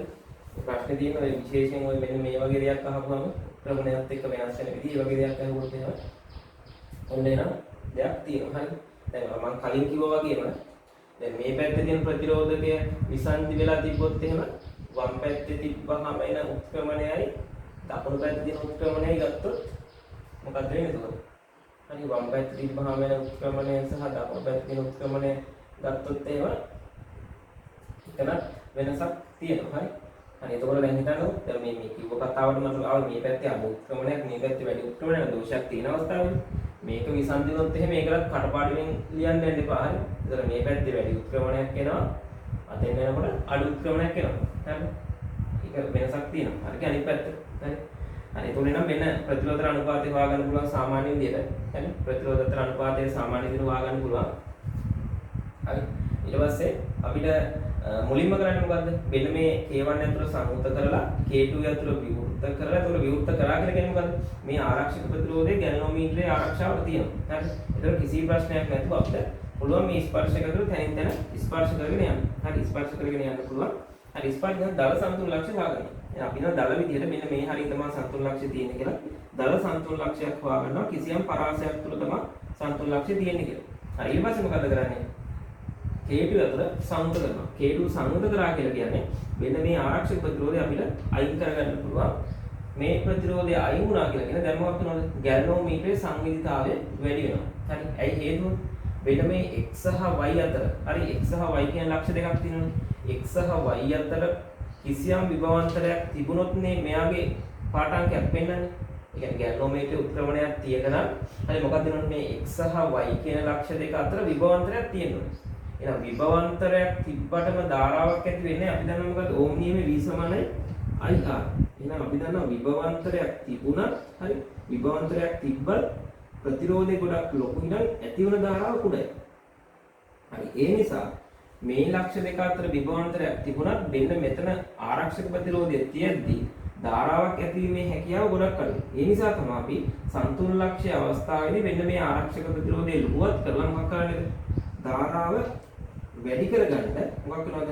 ප්‍රතිරෝධය අඩු කරලා දාන්න. හරි එතකොට ප්‍රතිරෝධයේ විදිහට තියෙන්නේ මොකද්ද? ගැලනෝමීටරේ අභ්‍යන්තර ප්‍රතිරෝධය විතරයි. සාමාන්‍යයෙන් ඕම් 0.5 ඕම් එකක් වගේ පුංචි ප්‍රතිරෝධයක්. ඒ නිසා විභවාන්තරයක් දුන්නු ගමන් ලොකු ධාරාවක් මෙයාට පෙන්වන්න පුළුවන්. හරිද? එහෙනම් සන්තුලන ලක්ෂ්‍ය ආසන්නයේ මෙන්න මෙයාව ස්පර්ශ කරගෙන තියාගෙන. ඒ කියන්නේ සන්තුලන ලක්ෂ්‍යයට කිට්ටුව මේ ස්පර්ශකය අතුර තියාගෙන මම පටස් ගාලා මෙන්න මේ කියන K2 අතර වැහුවොත් එහෙම හරි සමහර විට අපේ ගැල්වනෝමීටරයේ උත්ක්‍රමණය වෙන්න මේ විදිහට තිබ්බා කියලා ගන්න. හරි මේ තියෙන බිඳුව. හරි. එහෙනම් දැන් අපි දල විදිහට මෙන්න මේ ආරක්ෂක ප්‍රතිරෝධයේ තියෙද්දී සන්තුලන ලක්ෂ්‍ය හොයාගන්නවා. ඒත් අපිට බිඳුව කියලා එනවා නිකන් බිඳුවට කිට්ටුව ආසන්න බිඳුවක් කියලා. හරිද? හරි මෙන්න මෙහෙම තියෙන පොඩි උත්ක්‍රමණයක් සමන් තියෙනවා ඒක නම් හොයාගන්න බැරි ගන්න. හරි. හැබැයි මෙන්න මෙහෙම තියෙද්දී අපි ෂණිකව K2 අතර වැහුවොත් එහෙම පටස් ගාලා උත්ක්‍රමණය එක පැත්තකට වැඩි වෙනවා. මොකද වෙන්නේ? එක්ක මේ පැත්ත හෝ මේ පැත්ත. ඒකට හේතුව මොකද්ද? දැන් විභවාන්තරයක් තියෙනවා. හරිද? කලින් මොකක් වුණාද? ප්‍රතිරෝධය ලොකුයි. ඒ නිසා ධාරාව පොඩි යගේ තිබ්බේ. දැන් මොකද විභවාන්තරය නියතයි. මොකද විභවාන්තරය නියතයි. ක්ෂණිකව මෙයා වහපු ගමන් මෙන්න මේ R මොකක් වෙනවද? ගොඩාක් අඩු වගේකට යනවා. අඩු වගේකට ගියපු ගමන් ධාරාව මොකක් වෙනවද? අඩුවට තිබ්බ ධාරාව දැන් පටස් ගාලා වැඩි වෙනවා. අන්න දැන් මොකක් වෙනවද? මෙයා වහපු ගමන් උත්ක්‍රමණය දැන් අපි කියන කතාව තේරුණාද දන්නේ නැහැ. හරිද? හරි ආරක්ෂක ප්‍රතිරෝධකයේ තියෙද්දි පොඩි උත්ක්‍රමණයක් තියෙනවා. හරිද? හැබැයි ආරක්ෂක ප්‍රතිරෝධය ලුවත් කරපු ගමන් මොකක් වෙනවද? උත්ක්‍රමණය වැඩි වෙනවා. ඒක හේතුව තමයි v = ir. හරි මේ ලක්ෂ දෙක අතර විභවාන්තරය v එහෙනම් v නියතයි කොහොමද? මේ වෙලාවේ නියතකයක් නේ විභවාන්තරය. අපි දැන් සන්තුලන ලක්ෂය නම් බිඳුවයි. නමුත් කිසියම් විභවාන්තරයක් තියෙනවනම් යම්කිසි මෙතන විභවාන්තරයක් තියෙනවා. හරි එහෙනම් ධාරාව වැඩි වෙනවා මොකක් වෙනවද? ලුවත් කිරීම නිසා ප්‍රතිරෝධය අඩු කරමු. ඒ නිසා මොකක් වෙනවද? මෙතන ප්‍රතිරෝධය ක්ෂණිකව අඩුවීම නිසා ධාරාව පොඩ්ඩක් වැඩි වෙනවා. හරි. ඒ නිසා එහෙනම් දැන් පුළුවන් මොකද? තවදුරටත් මේ කම්බිය මත මෙයාව ස්පර්ශ කරලා නිවැරදිම සන්තුලන ලක්ෂ්‍ය හොයාගන්න හරියටම ධාරාව බිඳුවක් වුණා. අන්න ඒ වෙලාව තමයි මේ L1 කියලා ගන්න තියෙන්නේ. හරි. ඒ විදිහට. හරි. එහෙනම් අනුපාතය පටස් ගාලා ලියා ගන්න පුළුවන්. හරි. ඔන්න එන එක පාඨාංකයක් ගත්තා. හරි. ওই විදිහට අරගෙන අපිට මොකක් කරන්න ඕනද? නැවත මේ R1 සහ R2 ප්‍රතිරෝධ මාරු කරනවා. හරි. R2 මේ පැත්තට දානවා R1 අනිත් පැත්තට. එහෙනම් මොකද්ද? අපිට ওই විදිහටම ගන්න පුළුවන් R2 බෙදීම R1 සමානයි අලුත් සම්පූර්ණ දිගේ L2 බෙදීම 100 ඍණ L2 කියලා ඔන්න ඊළඟ අවස්ථාව ගත්තා. හරිද? මේ විදිහට ගත්තා. හරිද? ගත්තා. හරි ඒකෙත් අපිට එන්න පුළුවන් R2 බෙදීම R1 අනුපාතය හොයාගන්න. හරි එහෙනම් අපි දැන් ප්‍රතිරෝධ සංසන්දනය කරන අනුපාතයක් ඕන වෙන්නේ. හරි එහෙනම් R1 බෙදීම R2 තියෙනවා. ආයෙත් අපිට ගන්න පුළුවන් R2 බෙදීම R1. ඒ කියන්නේ මේක අනිත් පැත්ත දාම R2 බෙදීම R1 තමයි. එහෙනම් මේ දෙකේ මධ්‍යයන්නේ ගත්තා නම් අනුපාත වලට වෙන මේක වෙනම ගුණ කරනවා. මේක වෙනම සුළු කරනවා. සුළු කරලා එනාගයන් දෙකේ මධ්‍යයන්නේ කියලා කියන්නේ R1 ට R2 අනුපාත දෙකේ මධ්‍යයන්නේ. හරි හරි R1 බෙදීම R2 ගේ අනුපාතය. හරි එතකොට මේකේ එකට දාපු ගමන් R1 බෙදීම R2 වෙනවා. හරි ඔය විදිහට ගන්න පුළුවන්. ප්‍රතිරෝධ දෙකක් සංසන්දනය කරනවා. හරි එහෙනම් අපිට මෙහෙම දෙයක් කරගන්න පුළුවන්. හරිද? දැන් මේ දෙක සංසන්දනය කරද්දී අපි අමතක කරා කවුද? ආන්ත දෝෂ බලපෑම අමතක කරා. හරි එහෙනම් අපිට පුළුවන් මොකද්ද? ආන්ත දෝෂ බලපෑමත් මේ ගමම්ම හොයාගන්න. හරිද? ආන්ත දෝෂෙත් හොයාගන්න පුළුවන්. හරි. ඒතර ගොඩක් දුරට ආන්ත දෝෂේ හොයාගන්නවා නම් මොකක් වෙන්න ඕනද? ආන්ත දෝෂ බලපෑම වැඩි කරන්න ඕනේ. හරි. ආන්ත දෝෂ බලපෑම වැඩි කරන්න මොකද්ද කරන්න ඕනේ? මේ ස්පර්ශක යතුර හරි සන්තුලන ලක්ෂ්‍ය එන්න ඕනේ එක්ක වම් පැත්තේ කෙලවරට එහෙම නැත්නම් දකුණු පැත්තේ කෙලවරට. එහෙනම් ස්පර්ශක යතුර මැද හරියේ තියෙනකොට හරි ස්පර්ශක යතුර මැද හරියේ තියෙනවා නම් ඇල්ෆා වල බලපෑමයි බීටා වල බලපෑමයි අපිට අඩු කරගන්න පුළුවන්. ඇයි හේතුව? සාපේක්ෂව ලොකු දෙකක් හම් වෙනවා ස්පර්ශක යතුර මැද හරියේදී සන්තුලන ලක්ෂයකට එනවා නම්. හරිද? හරි සන්තුලන ලක්ෂයේ මැදදී නම් වම් පැත්තේ තියෙන ආන්ත දෝෂ බලපෑමයි දකුණු පැත්තේ තියෙන ආන්ත දෝෂ බලපෑමයි දෙකම අඩු කරගන්න පුළුවන්. හරි සාමාන්‍යයෙන් අපි කියනවා මේ සන්තුලන ලක්ෂයේ සාමාන්‍ය හොඳ පරාසයක් කියලා කියන්නේ සෙන්ටිමීටර් 30 ඉඳන් සෙන්ටිමීටර් හරි 40 වගේ ওই වගේ පරාසයක් 30 70 වගේ හරි 40 60 වගේ පරාසයක් තමයි හොඳ සන්තුලන ලක්ෂයක පරාසය කියලා කියන්නේ. එතකොට L සහ සියරණ L කියන අගයන් දෙකම විශාලයි. ඇල්ෆා සහ බීටා වල බලපෑම ගොඩක් අඩුයි. හරි ඒ නිසා. හරි එතකොට අපි තෝරගන්න මෙන්න මේ ප්‍රතිරෝධ දෙකක් ආසන්නව එකම ගණය කියන්නේ එකම ආසන්න අගයකට සමාන ප්‍රතිරෝධ දෙකක් වෙන තරමට දිගවල අතර අනුපාතය ආසන්නව සමාන වෙනවා. හරි එකට සමාන වෙනවා. හරි ඔන්න ඔය කතාවත් එක්ක. හරි අපිට පුළුවන් ඕන වම් පැත්තට ආන්ත දෝෂයේ බලපෑම වැඩි කරන්න සන්තුලන ලක්ෂ්‍ය වමට ගන්න. සන්තුලන ලක්ෂ්‍ය වමට ගන්න R1 ගොඩක් අඩු කරන්න පුළුවන්. සන්තුලන ලක්ෂ්‍ය දකුණු පැත්තට ගන්න මෙයා ටිකක් අඩු කරගන්න පුළුවන්. එහෙනම් අපිට පුළුවන් මොකද්ද? මෙන්න මේ වගේ ප්‍රතිරෝධ දෙකක් තෝරගන්න. වම් පැත්තට දානවා ඕම් 1ක්, දකුණු පැත්තට දානවා ඕම් 101ක් වගේ. හරි. මෙන්න මේ වගේ ප්‍රතිරෝධ දෙකක් තෝරගන්න. එහෙනම් බලන්න R1 1යි, මෙයා 101යි. එහෙනම් 1ට 101යි කියලා කියන අනුපාතය ගොඩාක් ලොකුයි. හරිද? එහෙනම් සන්තුලන ලක්ෂ්‍ය වමට එනවා. හරි. ඊට පස්සේ 101 මේ පැත්තට දානවා 1යි ඕම් දකුණට දානවා. හරි මොකක්ද වෙන්නේ? සන්තුලන ලක්ෂ්‍ය පුළුවන් තරම් දකුණට එනවා. B ගේ බලපෑම වැඩි වෙනවා. හරි වමට આવොත් ඇල්ෆා ගේ බලපෑම වැඩි වෙනවා. හරි එහෙනම් මට පුළුවන් R1 සඳහා එකක් ගන්න R2 සඳහා 101ක් වගේ අගයක් ගන්න. හරි අරගෙන සමීකරණය ලියුවොත් මම L1 වලට අමතර වෙනවා මොකද්ද? L1 වලම L1 ධන ඇල්ෆා කියලා. හරි එහෙනම් සියරින L1 වලට අමතරව පදයක් ඇඩ් වෙනවා කවුද? ධන බීටා කියලා. හරි එහෙනම් මේ දෙක මාරු කරනවා. මාරු කරාම R2 බෙදීම R1 එනවා. හරි මෙතෙන්වත් එනවා L2 විදිහට. අලුත් සන්තුලන දෙක මොකක්ද එතකොට? L2. හරි හැබැයි ස්පර්ශක ඇතුළේ තියෙන දකුණු පැත්තේ කියලා. එයි මෙතෙන්ද 101යි මෙතෙන්ද 1යි. හරි එහෙනම් L2 ධන කවුද එන්නේ? ඇල්ෆා වම් පැත්තෙන් දෝෂය සියරින L2 මේකට ඇඩ් වෙන්න ඕන කවුද? බීටා ඔන්න දකුණු පැත්තෙන් ආන්ත දෝෂය. හරි මේකේ මොකක්ද වෙලා තියෙන්නේ? මෙන්න මේ සමීකරණේ හරි මෙතන තියෙන්නේ R1 බෙදීම R2 මෙතන තියෙන්නේ R2 බෙදීම R1 ඔන්න කතාව. හරි R1 බෙදීම R2 R2 බෙදීම R1 ඔන්න කතාව. හරිද? එහෙනම් අපිට පුළුවන් මේකත් එක යට දාලා මේ සමීකරණ දෙක සමාන කරන්න.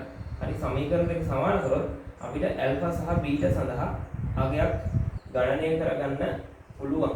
හරි ගණනය කරගන්න පුළුවන් සුළු කිරීමක් කරොත්. හරි මොකද R1 සහ R2 දන්න අගයන් නිසා. හරි ඔන්න විදියට. හරි R1 R2 දන්න අගයන් නිසා සමීකරණ දෙකක් තියෙනවා.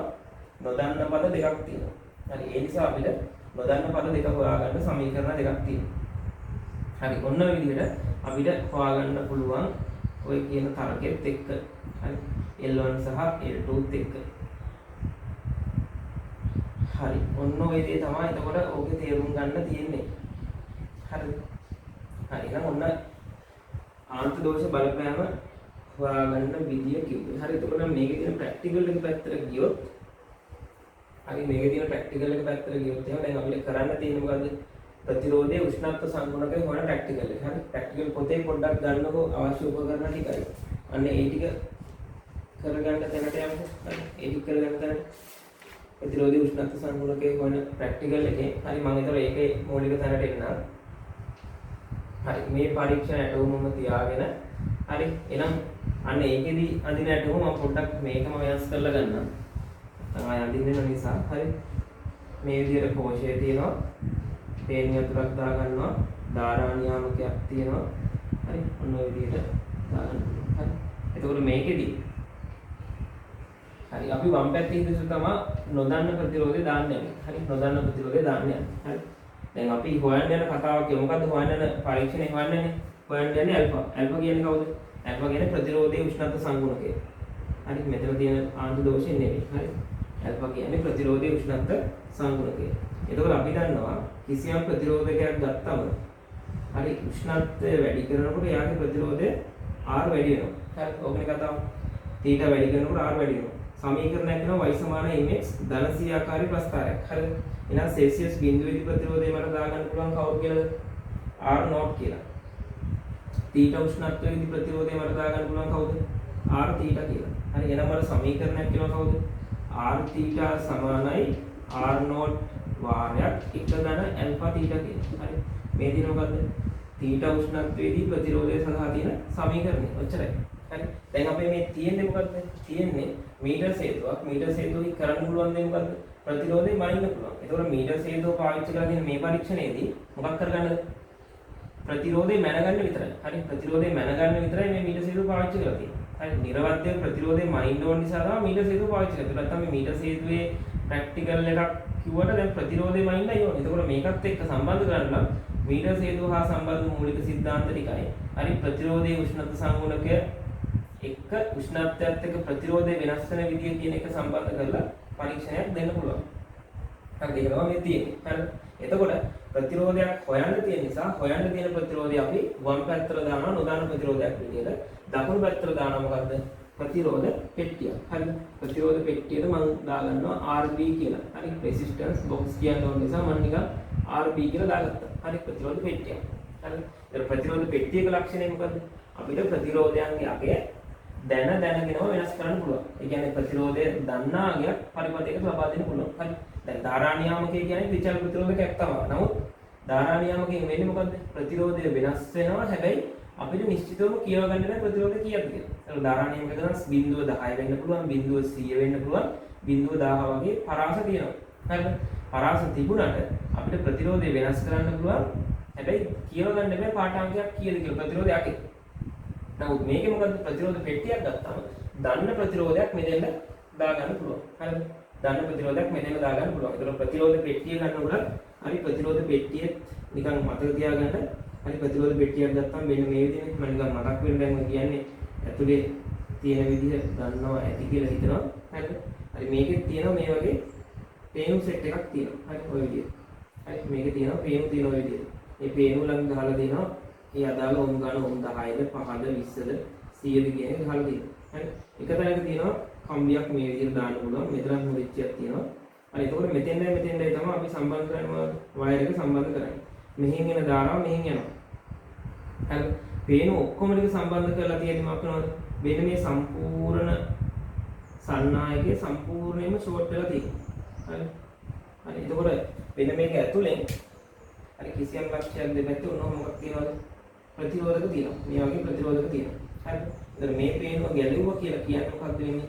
මේ කම්බිය දිගේ එන ධාරාව මෙන්න මේ සන්නායක බාර් එක දිගේ එන ධාරාව හරි මෙන්න මේ පේනව හරහා යන්නේ. නැත්නම් මේ ප්‍රතිරෝධක හැදෙන මෙතන 10 තියෙනවා නම් මේ 10 හරහා යනවා. මෙයක් ගලවුවම 10යි මෙතන 5යි නම් එකතුව 15යි. ඒකෝ මේ පේනුවක් ගලවනවා කියන එකේ අදහස ඒ පේනුවට යටින් තියෙන ප්‍රතිරෝධකේ ඔන් වෙනවා. හරි පේන ඔක්කොම ගහලා තියෙනවා කියලා කියන්නේ මොකද්ද වෙන්නේ? හරි මේකේ කිසිම ප්‍රතිරෝධයක් නැහැ සන්නායක කම්බිය. හරි මේ හරිය අනන්ත පේනුව තියෙනවා. අනන්ත පේනුව යටින් කිසිම ප්‍රතිරෝධකයක් දාලා නැහැ. වාතය තියෙන්නේ. එතකොට ප්‍රතිරෝධය අනන්තයක් වෙනවා. හරි එහෙනම් අපිට කිව්වොත් 250ක ප්‍රතිරෝධයක් ඕනේ කියලා එහෙනම් 100යි 50යි ගලවුවා 100 දෙකකුයි 50යි ගලවුවොත් එහෙනම් 250ක් හම්බ වෙනවා. අපිට 1500ක් ඕනේ 1000යි 500 ගලවම 1500ක් වෙනවා. ඒතර මේ හැම පේනුවකටම යටින් තියෙන මොකද්ද මේ වගේ හරි ප්‍රතිරෝධකයක්. ඒතර මේ පේනුව සම්බන්ධ කරලා තියෙනවා කියලා කියන්නේ මෙයා ෂෝට් වෙලා තියෙනවා. මෙයා විවෘත කරා කියලා කියන්නේ මෙයා ඔන් වෙනවා. හරි මෙයා විවෘත කරා කියන්නේ මෙයා ඔන් වෙනවා. හරි ඔය තමයි ප්‍රතිරෝධ පෙට්ටියේ ක්‍රියාකාරීත්වය තියෙන්නේ. ඒ වගේ ප්‍රතිරෝධ පෙට්ටියක් තමයි මෙතන සම්බන්ධ කරන්නේ. හරිද? ඊට පස්සේ අපිට ඕනේ නම මොකද්ද? දැන් හොයන්න යන්නේ මොකද්ද? උෂ්ණත්වයත් එක්ක ප්‍රතිරෝධී උෂ්ණත්ව සංගුණකය කියන්නේ උෂ්ණත්වයත් එක්ක ප්‍රතිරෝධය වෙනස් වෙන විදිය. හරිද? එහෙනම් මොකද්ද කරන්න ඕනේ? ප්‍රතිරෝධයත් එක්ක උෂ්ණත්වය වෙනස් වෙන්න නම් මොකක් හරි සන්නායක කියලා තෝරගන්න ඕනේ. හරිද? තෝරාගෙන උෂ්ණත්වය වෙනස් කරන්න ඕනේ. ප්‍රතිරෝධය වෙනස් වෙන විදිය මේකෙන් අධ්‍යයනය කරන්න ඕනේ. හරි? ඔන්නම් තරගේ. හරි දැන් එහෙනම් අපි දන්නවා පුංචි ප්‍රතිරෝධයක් තෝරගත්තොත් එහෙම මොකද්ද? පුංචි ප්‍රතිරෝධයක් තෝරගත්තොත් හරි පොඩි ප්‍රතිරෝධයක් තෝරගත්තොත් උෂ්ණත්වයත් එක්ක ප්‍රතිරෝධය වෙනස් වෙන්නේ ගොඩාක් පොඩි ප්‍රමාණවලින්. හරිද? එහෙනම් වම් පැත්තට අපි බලාපොරොත්තු වෙනවා ටිකක් වැඩි පරතරයන්ගෙන් උෂ්ණත්වයත් එක්ක ප්‍රතිරෝධය වෙනස් වෙන දෙයක් තමයි බලාපොරොත්තු වෙන්නේ. එතකොට තමයි මොකක් වෙන්නේ? මේ දෙක අතර අනුපාතය සැලකුණු ප්‍රමාණයෙන් වෙනස් වෙන්නේ. එතකොට තමයි මේ L1 සඳහා ටිකක් වෙනස් අගයන් ටිකක් අපිට ගන්න පුළුවන් වෙන්නේ. හරිද? ඒ නිසා මොකක් කරනවද? අපි මීටර් 3ක් විතර දිග කම්බියක්. හරි මීටර් 3ක් විතර දිග කම්බියක් කියලා කියන්නේ අපි දන්නවා කම්බියක ප්‍රතිරෝධය R සමානයි ρ L බෙදීම A ඔන්න ඔය තර්කයේත් එක්ක L ගොඩාක් දිග වැඩි නම් ප්‍රතිරෝධයත් ගොඩාක් දිග වැඩි. එහෙනම් දිග වැඩි වෙන තරමට ප්‍රතිරෝධය වැඩි. එහෙනම් මීටර් 3ක් විතර කම්බියක් අරගෙන ඒ කම්බිය දෙකට නවලා හරි මෙන්න මේ වගේ මොකක් කරනවද? මේ වගේ ප්ලාස්ටික් බටයක් හරි පරිවාරක ලී බටයක් හරි අරගෙන හරි මෙන්න මේකේ අපි ඔය කියන කම්බිය උතා ගන්න. හරි ඔය විදිහට උතා ගන්න. හරි මේ විදිහට කම්බිය උතා ගන්න. හරි මේ කම්බිය එතකොට අපි දෙකට නාපු කම්බියක් තියෙන ඔය විදිහට. හරි ඒකෙන් එන කම්බි දෙක තමයි මෙතන මේ මම සම්බන්ධ කරන්නේ. හරි ඔන්න මම පැත්තේ එහෙනම් මම දානවා මේ පැත්තේ ප්‍රතිරෝධය කොච්චරයි කියලාද R θ කියලා. ඒ θ උෂ්ණත්වයේදී ප්‍රතිරෝධය. හරි එහෙනම් පරිවාරක බටයක් අරගෙන මීටර් 3ක් විතර දිග කම්බියක්. එහෙනම් ඔන්න මම විශේෂ කරනවා කියන්නේ මොකද? ඇයි මේකට දිග කම්බියක් ගන්න කියලා. ඒතර ආරම්භක ප්‍රතිරෝධයේ ලොකු වන තරමට හරි දැන් මේකේ පද දෙක හඳුනන්න කිව්වොත් මොකද වෙන්නේ? මේ θ කියන්නේ මොකද්ද? සෙල්සියස් θ උෂ්ණත්වයේදී ප්‍රතිරෝධය. එහෙනම් මේ R නෝට් කියන්නේ කවුද? ආරම්භක ප්‍රතිරෝධය නෙවෙයි සෙල්සියස් බිඳුවේදී ප්‍රතිරෝධය. ඇල්ෆා කියන්නේ ප්‍රතිරෝධී උෂ්ණත්ව සංගුණකය. θ කියන්නේ සෙල්සියස් වලින් එයාගේ උෂ්ණත්වය. හරි එහෙනම් මේ පද දෙක හඳුන්වනවා. හරිද? එතකොට සෙල්සියස් බිඳුවේදී ලොකු ප්‍රතිරෝධයක් තිබ්බොත් මොකක් වෙනවද? හරි ලොකු ප්‍රතිරෝධයක් තියෙන තරමට මම උත්තර වෙන දෙන්න නෙමෙයි. දැන් මේ සමීකරණය ප්‍රසාරණය කරලා ලියුවොත් එහෙම r θ සමානයි කවුද? r නෝට් ධන r නෝට් ඇල්ෆා θ. හරි මේ පදේ මේ පැත්තට ගත්තොත් r θ වෙන කවුද? r නෝට් සමානයි හරි r නෝට් ඇල්ෆා θ. හරි මම මේ කියන කතාව ටිකක් හොඳට මොළවල දාගන්න. මොකද මම මේ කියන්නේ අර මූලික කතන්දර ටික තේරුම් ගන්නම නෙවෙයි. හරි මෙතනින් එහාට මොකක් හරි ලකුණු 7ක් 8ක් කරන් තියදී 9 10 ලකුණක් ගන්න මොකක් හරි ටිකක් තර්ක කරලා දෙයක් ඇහුවොත් එහෙම ඒ දේට අදාළ මොකක් හරි දෙයක් හදාගන්න තමයි මේ ටික කරන්නේ. හරි මූලික කරුණු ටික හැමෝම ලියනවනේ. හරිද? ඒතර එහෙනම් අපිට ආරම්භක මේ ප්‍රතිරෝධ වෙනස තමයි r θ කරලා r නෝට් කියන්නේ. ඒතර මෙන්න මේ දේ වැඩි කරගන්න නම් මෙන්න මේ r නෝට් කියන එක වැඩි කරගන්න. මොකද උෂ්ණත්ව වෙනස අපිට සාමාන්‍ය විදිහට ගන්න පුළුවන් සෙල්සියස් 20 දී 30 දී 40 දී හරි 50 දී 60 දී ඔය විදිහට 10න් 10 වෙනස් කරලා ගන්න පුළුවන්. හරි. ඒතර එකම උෂ්ණත්ව වෙනස දෙන්නේ. θ එතකොට ඇල්ෆා කියන එක නම් සාමාන්‍ය එකමනේ වෙනස් වෙන්නේ නැහැ.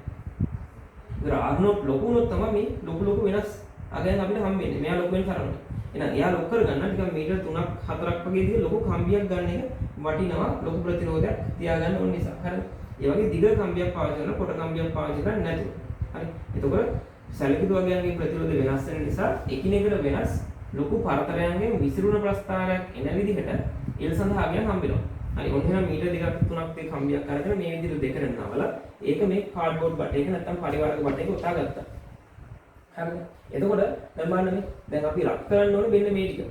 හරිද? එහෙනම් දැන් අපිට ඕන නම් ප්‍රශ්නයක් තියෙනවා. මෙන්න මේ කම්බි කෑල්ල මේක රත් වෙනවද? රත් වෙන්නේ නැහැ. හරි එහෙනම් අපේ පරීක්ෂණාත්මක දෝෂයක් තමයි රත් වෙන්නේ මේ කොටස විතරයි මේ කම්බිය රත් වෙන්නේ නැහැ. හරිද? ඕක නම් පරීක්ෂණයේ දෝෂයක්. එහෙනම් මේ කම්බි කෑල්ල අපි කෙටි කරගන්න ඕනේ. පුළුවන් තරම් මේ ටික කෙටි කරගන්න ඕනේ. කෙටි කරගන්න බැරි නම් අපිට පුළුවන් වුණා මේකට ඝනකම් තඹ වතුරක්ම සම්බන්ධ කරලා දාගන්න පුළුවන් මේ ටික රත්. හරි. ඔන්න පරීක්ෂණයේ දෝෂ අඩු කරන්න මොකක් හරි යෝජනාවක් ඇහුවොත් ඔයගේ දේවල් ලියන්න පුළුවන්. ඊට පස්සේ මොකක් කරන්නද? අපිට මෙන්න මේ කම්බිය අරගෙන දන්න උෂ්ණත්වයෙන් උෂ්ණත්වය වෙනස් කරන්න ඕනේ. හරි එහෙනම් මේක උෂ්ණත්වය රත් කරන්නත් ඕනේ. උෂ්ණත්වය වෙනස් කරන්නත් ඕනේ. අනිත් කතාව මොකද්ද? වෙනස් කරන උෂ්ණත්වය අපි නිශ්චිතව කියව ගන්නත් ඕනේ. මොකද මේකෙන් පට ගාලා පාඩම් අපිට ගන්න බෑ. හරි සන්තුලන ලක්ෂ්‍ය හොයාගන්න ඕනේ. හරි මේවා ලිපුවත් කරන්න ඕනේ. නිවැරදි සන්තුලන ලක්ෂ්‍ය හොයාගන්න ඕනේ. ඒවා කියව ගන්න ඕනේ. හරි වැඩ ගොඩක් තියෙනවා කරන්න. ඒ නිසා කිසියම් උෂ්ණත්වයක නියතව තියාගන්නත් ඕනේ. එහෙනම් අපි මොකක්ද කරන්න ඕනේ? සුදුසු තාපකයක් තමයි මේකට පාවිච්චි කරන්න ඕනේ. හරි. එහෙනම් අපිට සියල්ලම කම්බි ටික සමගිය කම්බියේ දඟල ඔක්කොම ටික එකම උෂ්ණත්වයකට රත් කරගන්න අපිට පුළුවන් ජල තාපකයක් පාවිච්චි කරන්න. ඒක සියල්ලම කිසියම් නිශ්චිත උෂ්ණත්වයකට රත් කරගන්න පුළුවන්. රත් කරන උෂ්ණත්වයේ නියතව තියාගන්නත් පුළුවන්. ඒ උෂ්ණත්වය කියව ගන්නත් පුළුවන්. උෂ්ණත්වය පහසුවෙන් අඩු වැඩි කරන්නත් පුළුවන්. ඒ නිසා පාවිච්චි කරන මොකද මේකට ජල තාපකයක් පාවිච්චි කරන්න පුළුවන්. හරි. ජල තාපකයක් ගන්න. හරි ඔන්න කතාව. හරි. එහෙනම් මේ විදිහට උස බීකරයක් ගත්තා. හරිද? උස බීකරයක් අරගෙන හරි එහෙනම් මේකට ඔන්න වතුර දැම්මා. හරි. මේ වගේ මට්ටමකට වතුර දැම්මා. හරි. ඊට පස්සේ මේක තෙපාවක් මත තිබ්බා. හරි. තෙපා වලින් කම්බි දලක් තියන්න පුළුවන්. හරි. කම්බි දලක් තියලා හරි. අර කෙඳි ආලේප කරපු කම්බි දලක් තමයි ගන්න. මේ වගේ කම්බි දලක් ගත්තාම මෙතන මැටි වගේ ආලේප කරලා දෙනවා. හරි. ඒතර අපි දන්නවා මේ කෙලින්ම දැල්ල වදින්නේ නැහැ. හරි. කෙලින්ම දැල්ල වදින්නේ නැහැ බීකරේ පතුලට. හරි. එතකොට මේ අර මේ මැටි ටික කෙඳි ටික රත් වෙලා හරි ඒකාකාරව පතුල පුරා උෂ්ණත්වයක් දෙනවා මේ නිසා. හරි. හරි කම්බි දලක් තියලා තෙපාවක් තියලා මෙතන බන්සන් 1000ක තියෙනවා. ඔන්න කතාව. හරි. බන්සන් 1000ක තිබ්බා. හරි මේක රත් කරන්න පුළුවන්. හරි මේ විදිහට. හරි. රත් කරනකොට රත් කරනකොට හරි මේක ඒකාකාරව රත් කරගන්න ඕන නිසා අපි මෙතන මොකක්ද දානවද? හරි මන්තයක් දානවා. හරි ඔන්න කතාව. හරි මන්තයක් දානවා පද්ධතිය හොඳින් මන්තනය කරන්න. ඊට පස්සේ උෂ්ණත්වමානයක් දානවා මෙන්න මෙහෙම. සමහර වෙලාවට අපිට ප්‍රශ්න වල අහන්න පුළුවන් කොහොමද? උෂ්ණත්වමානයේ නිවැරදිව පිහිටුම අඳින්න කියලා. ඒතකොට හොඳට මතක තියාගන්න. මෙන්න මේ කම්බි දඟරය තියෙනවා නම් මෙතන මේ කම්බි දඟරේ මැද හරියට වගේ වෙන්න උෂ්ණත්වමාන ස්ථාපනය කරන්න. එතකොට මම කියනවා පහළ ඉඳන් උඩට උෂ්ණත්ව විචලනයක් තිබ්බොත් ඒකේ දෝෂය අපිට අඩු කරන්න පුළුවන්. එතකොට මන්තේ මොකක් කරනද? මන්තයෙන් අපි ඉහළ පහළ තමා ගොඩක් වෙලාවට හොඳට මන්තර ඉහළ දෙපසට සහ ඉහළ පහළට ඒකාකාර උෂ්ණත්වයක් පවත්වා ගන්න පුළුවන්. හරි. එතකොට මේවට එහෙම ලියන්න යන්න එපා. තාප පරිවාරක දානවා පියන කිව්වම වැඩක් නැහැ. මොකද මේ කැල්කියුලේෂන් එකක් කරන්නේ නැහැ. තාපයේ සම්බන්ධ මිනුමක් නෙවෙයි. හරිද? එහෙනම් අපිට අවශ්‍ය වෙන්නේ ඒකාකාරව මෙන්න මේක ප්‍රත් කරගන්න එක තමයි. හරිද? හරි. එහෙනම් ඔන්න පරීක්ෂණයේදී අවශ්‍ය උපකරණ තමයි මීටර් හේතු ඕනේ වුණා. හරි. ඊට පස්සේ උස බීකරයක් ඕනේ, වතුර ඕනේ, උෂ්ණත්වමානයක් ඕනේ. හරි. ඊට පස්සේ නික්‍රෝම් කම්බියක් ගන්නවා මෙතන ප්‍රතිරෝධයේ මයින කම්බිය විදිහට නික්‍රෝම් වගේ දෙයක් ගන්න හේතුව තමයි නික්‍රෝම් වල ටිකක් අපිට එනවා මොකද්ද? කොපර් කම්බියක් ගන්නත් පුළුවන්. හරි. කොපර් කම්බියක් ඇහුවොත් කොපර් වල. හරිද? දැන් මේක අපි ටිකක් අර නිකන් ප්‍රතිරෝධය නිකන් සැලකුණු ප්‍රමාණයකින් වෙනස් වෙන්න නම් ඇල්ෆත් ලොකු වෙන්න ඕනේ. ඇල්ෆා කියන කට්ටිය ගොඩාක් ලොකු වෙන නික්‍රෝම් වගේ කම්බිය. හරිද?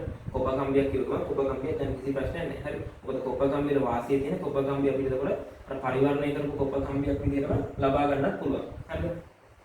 හරි මෙතන ඇල්කොහොල් කම්බිය දන්නවා. හරි මන්තය තියෙනවා. හරිද?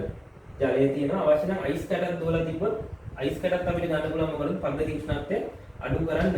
හරි පද්ධති උෂ්ණත්වය අඩු කරන්න මේක ගන්න පුළුවන්. හරි ඔන්න ඔය විදිහට. හරිද? එහෙනම් අපි මොකද්ද කරන්නේ ඊළඟට? හරි එහෙනම් ඊළඟට කරන්නේ මෙන්න මේ ස්විච් එක K1 වහනවා. K1 වහලා මොකක් කරනවද? අපි පරිපතේ ධාරාවක් ගලන්න සලස්වනවා. හරි ධාරාවක් ගලන්න සලස්වනවා. එහෙනම් කාම උෂ්ණත්වයට අඩු උෂ්ණත්වයේ පාඨාංග ගන්න නම් අයිස් එකතු කරනවා. අයිස් එකතු කරලා පද්ධතිය හොඳින් මන්තනය කරනවා. හරි ඒක කිසියම් උෂ්ණත්වයක නියතව තියාගෙන පද්ධතිය තියාගෙන අපි මේකේ පාඨාංකය කියව ගන්නවා. සම්තුලන ලක්ෂ්‍ය හොයා ගන්නවා. හරි ඔන්න සම්තුලන ලක්ෂ්‍ය. ඊට පස්සේ අපිට කාම උෂ්ණත්වයට වැඩි උෂ්ණත්වයක පාඨාංග ගන්න යනවා නම් සෙල්සියස් 40 පාඨාංකයක් ගන්න වෙනවා නම් අපි 41ට විතර මේක ප්‍රත් කරනවා. රත් කරලා බන්සන් 1000ක ඉවත් කරනවා. හරි ඒකත් හොඳට මතක තියාගන්න. බන්සන් 1000ක ඉවත් කරන්නේ නැතුව කවදාවත් පාඨාංකයක් අපි ගන්න නැහැ. හරි ඕවා එතකොට අපිට වැදගත් දේවල්. හරිද? හරි ඒවත් පොඩ්ඩක් මතක තියාගන්න. හරි ඔය විදිහට පොඩි අදහසක් තියාගන්න. බන්සන් 1000ක ඉවත් කරන්නේ නැතුව අපි පාඨාංක ගන්නෙ නැහැ. මොකද බන්සන් 1000ක තියෙනවා කියන පද්ධතිය තාපේ සැපේනවා. උෂ්ණත්වය නියත වෙන්නේ නැහැ. හරි ඔය කතාව මතක තියාගන්න. හරි එහෙනම් ඔන්න බන්සන් 1000ක ඉවත් කරනවා. හරි කිසියම් නියත උෂ්ණත්වයක තියාගෙන පද්ධතිය මුලින් මන්තනය කරලා පාඨාංක ගන්නවා. හරි සෙල්සියස් 10න් 10ට වගේ පාඨාංක අරගෙන අපිට පාඨාංක සෙට් එකක් ගන්න. ඒක ගන්න අපි L සහ අදාළ උෂ්ණත්වය. හරි ගන්න මිනුම තමයි මොකද්ද? ජල තාපකයේ උෂ්ණත්වය සහ අදාළ සම්තුලන දිග. හරි ওই විදිහට ගත්තා. හරි එහෙනම් අපිට ඔන්න එනවා ඒක මොකද්ද? මේ පැත්තේ R θ තියෙන්නේ මේ පැත්තේ R B තියෙන්නේ. එහෙනම් මට දැන් අර සාමාන්‍ය විදිහට අනුපාතය ලියා ගන්න පුළුවන්. R B බෙදීම කවුද? sorry R θ බෙදීම කවුද? R B සමානයි කවුද එන්නේ? L බෙදීම C ඍණ L. හරි ඔන්න මගේ සමීකරණය. හරිද? සමීකරණය ඔච්චරයි. හරි ඊට පස්සේ මෙතන ලියා ගන්න පුළුවන් R θ වලට R නෝට් ධන R නෝට් ඇල්ෆා θ. මම බෙදනවා කාගෙන්ද? R B වලින් මම බෙදනවා කාගෙන්ද? R B වලින් මට එනවා කවුද? L බෙදීම C ඍණ L ඔන්න කතාව. හරි එහෙනම් දැන් මට ස්වායත්ත විචල්්‍ය විදිහට ගන්න පුළුවන් මෙන්න මේ ප්‍රතිරෝධය. දැන් අපිට එකිනෙකට වෙනස් වෙලා ගන්න බෑ. හරි එතකොට අපිට මෙතන ගන්න පුළුවන් හරි උෂ්ණත්වය ගන්න පුළුවන් ස්වායත්ත විචල්්‍ය විදිහට වෙනස් වෙන සාධකයක කියලා. හරිද? එහෙනම් මට මේක සමීකරණයක් ලියන්න විදිහට මම හදා ගන්නවා. L බෙදීම C ඍණ L හරි සමාන වෙනවා R නෝට් ඇල්ෆා බෙදීම RB වාරයක් θ ධන හරි මෙතන එනවා R නෝට් බෙදීම RB හරි ඔන්න y සමානයි mx ධන c ආකාරයෙන් ප්‍රස්තාරයක් කරනවා. y සමානයි mx ධන c ආකාරයෙන් ප්‍රස්තාරයක්. එහෙනම් අපේ ප්‍රස්තාරයේ මෙන්න මෙහෙම. හරි x අක්ෂරම θ ගන්නවා සෙල්සියස් අංශක වලින් y අක්ෂයට L බෙදීම c ඍණ L ගන්න. ඒක සාමාන්‍ය විදිහට θ දාලා ගන්නත් පුළුවන්. හරි 2010 A level ප්‍රශ්නයක් තියෙනවා ඒක කරන්න.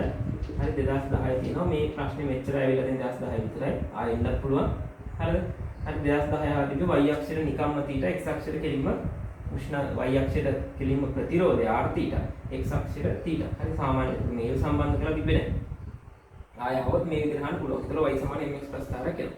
එහෙනම් බලන්න අනුක්‍රමණය r නෝට් ඇල්ෆා බෙදීම rb අන්තක්ඛණ්ඩය r නෝට් බෙදීම rb. හරි. ඒතර අපිට මෙතන එනවා කවුද? ඇල්ෆා සමාන වෙනවා කවුද? අනුක්‍රමණය බෙදීම අන්තක්ඛණ්ඩය. r නෝට් සහ rb කපලා දාගන්න පුළුවන්. එහෙනම් m බෙදීම c කියලා කියන්නේ කාර්ය සමානය ඇල්ෆා වලට සමානයි ඔන්න පරිගණක. හරි. ඔච්චරයි කරන්න තියෙන්නේ. හරි. ඇල්ෆා හොයාගන්න පුළුවන්. හරි. ඒතකොට මේකේ තව විශේෂ කරුණු ටිකක් තව කතා කරොත් එහෙම වෙන මෙතන අපි පාවිච්චි කරලා තියෙන ජලය නිසා හරි මෙතන ජලය පාවිච්චි කරලා තියෙන නිසා අපිට මේ කම්බිය ෂෝට් වෙන්න පුළුවන් මොකද මේකේ ලවණ තියෙන නිසා. හරිද? එහෙනම් අපිට පරිවර්ණය කරපු කම්බියක් ඕන වෙනවා ජලය පාවිච්චි කරනවා නම්. හරි ජලය පාවිච්චි කරනවා නම් පරිවර්ණය කරපු කම්බියක් ඕන වෙනවා. එහෙම නැතුව අපිට පොල් තෙල් හරි නැත්නම් ග්ලිසරින් හරි මොනවා හරි එහෙම දෙයක් අපි පාවිච්චි කරනවා නම් අපිට පරිවර්ණය නොකළ කම්බියක් උනත් පාවිච්චි කරන්න පුළුවන්. හරි අනිත් විශේෂයෙන් තමයි පරිවර්ණය නොකරපු කම්බියක් අරගෙන මේක කරන්න යනවා නම් මේ කම්බි එකිනෙක ලුහුවත් වෙන්නේ නැතුව ඈතින් ඈත ඔතා ගන්න ඕනේ පරිවාරක බටයක. හරි ඒකත් දැනගන්න ඕනේ. හරි ඔන්න ඊළඟ කතාව. ඊට පස්සේ කිසියම් නිශ්චිත උෂ්ණත්වයක වැඩි වෙලාවක් තියාගෙන පාඨාංක ගන්න දෙන්න. මොකද අදාළ උෂ්ණත්වයට රත් වෙනකොට ප්‍රතිරෝධයට වෙනස් වෙන්න අවශ්‍ය කාලය ලබා දෙන්න ඕන නිසා. හරි කිසියම් නියත උෂ්ණත්වයක තියාගෙන ඉඳලා තමයි පාඨාංක ගන්න ඕනේ. හරි ඒකත් කියන්න ඕනේ. බන්සන් 1000ක ඉවත් කරලා තියෙන්නත් ඕනේ. හරි උෂ්ණත්වය පාලනය කරනකොට ඉතින් බන්සන් 1000කේ දැල්ල අඩු වැඩි කරලා උෂ්ණත්වය පාලනය කරන්න පුළුවන්. බන්සන් 1000ක ඉවත් කිරීම සහ නැවත රත් කිරීම මගින් උෂ්ණත්වය පාලනය කරගන්න පුළුවන්. ඔන්න ඒ කරුණු ටික.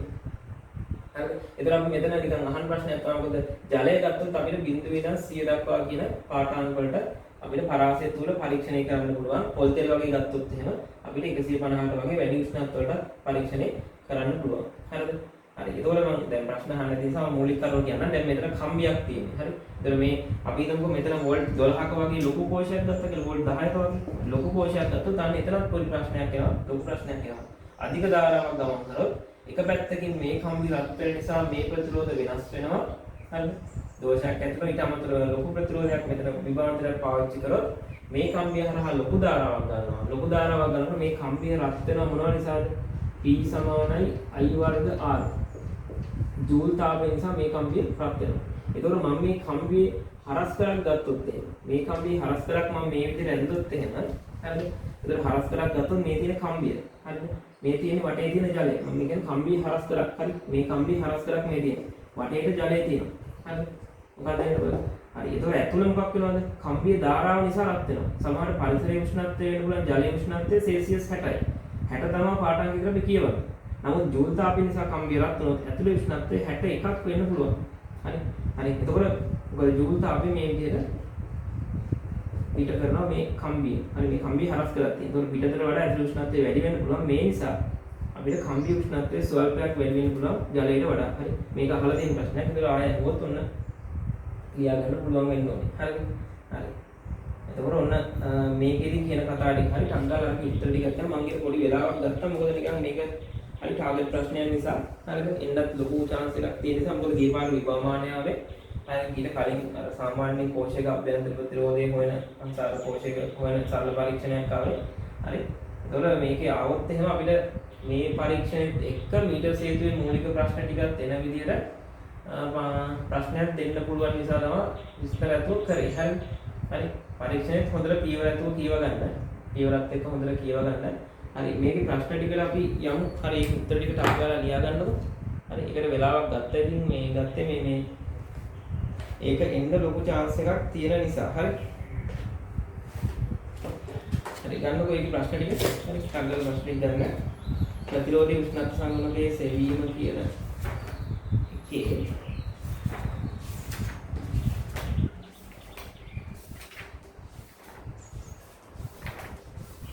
දැන් කලින් ප්‍රශ්න වල උත්තර ටික දැම්මා. ඒ උත්තර ටිකත් එක්ක තමන්ගේ උත්තර මොකක් හරි කරලා චෙක් කරගන්න. එහෙම නැත්නම් තියෙන උත්තර ටික හරි ලියා ගන්න. හරිද? හරි.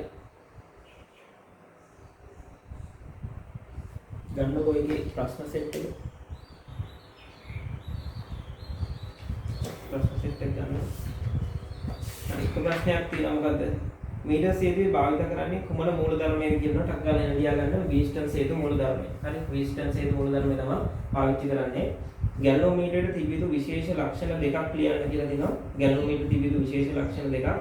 හරි එහෙනම් මේක මොකක් වෙනවද? මධ්‍ය ශූන්‍ය නම් මැද බිඳු ගැලනෝමීටරයක් වෙන්න ඕනේ. සංවේදීතාවය වැඩි ගැලනෝමීටරයක් වෙන්න ඕනේ. හරි. ඔන්න ඊළඟ ප්‍රශ්න උත්තරේ.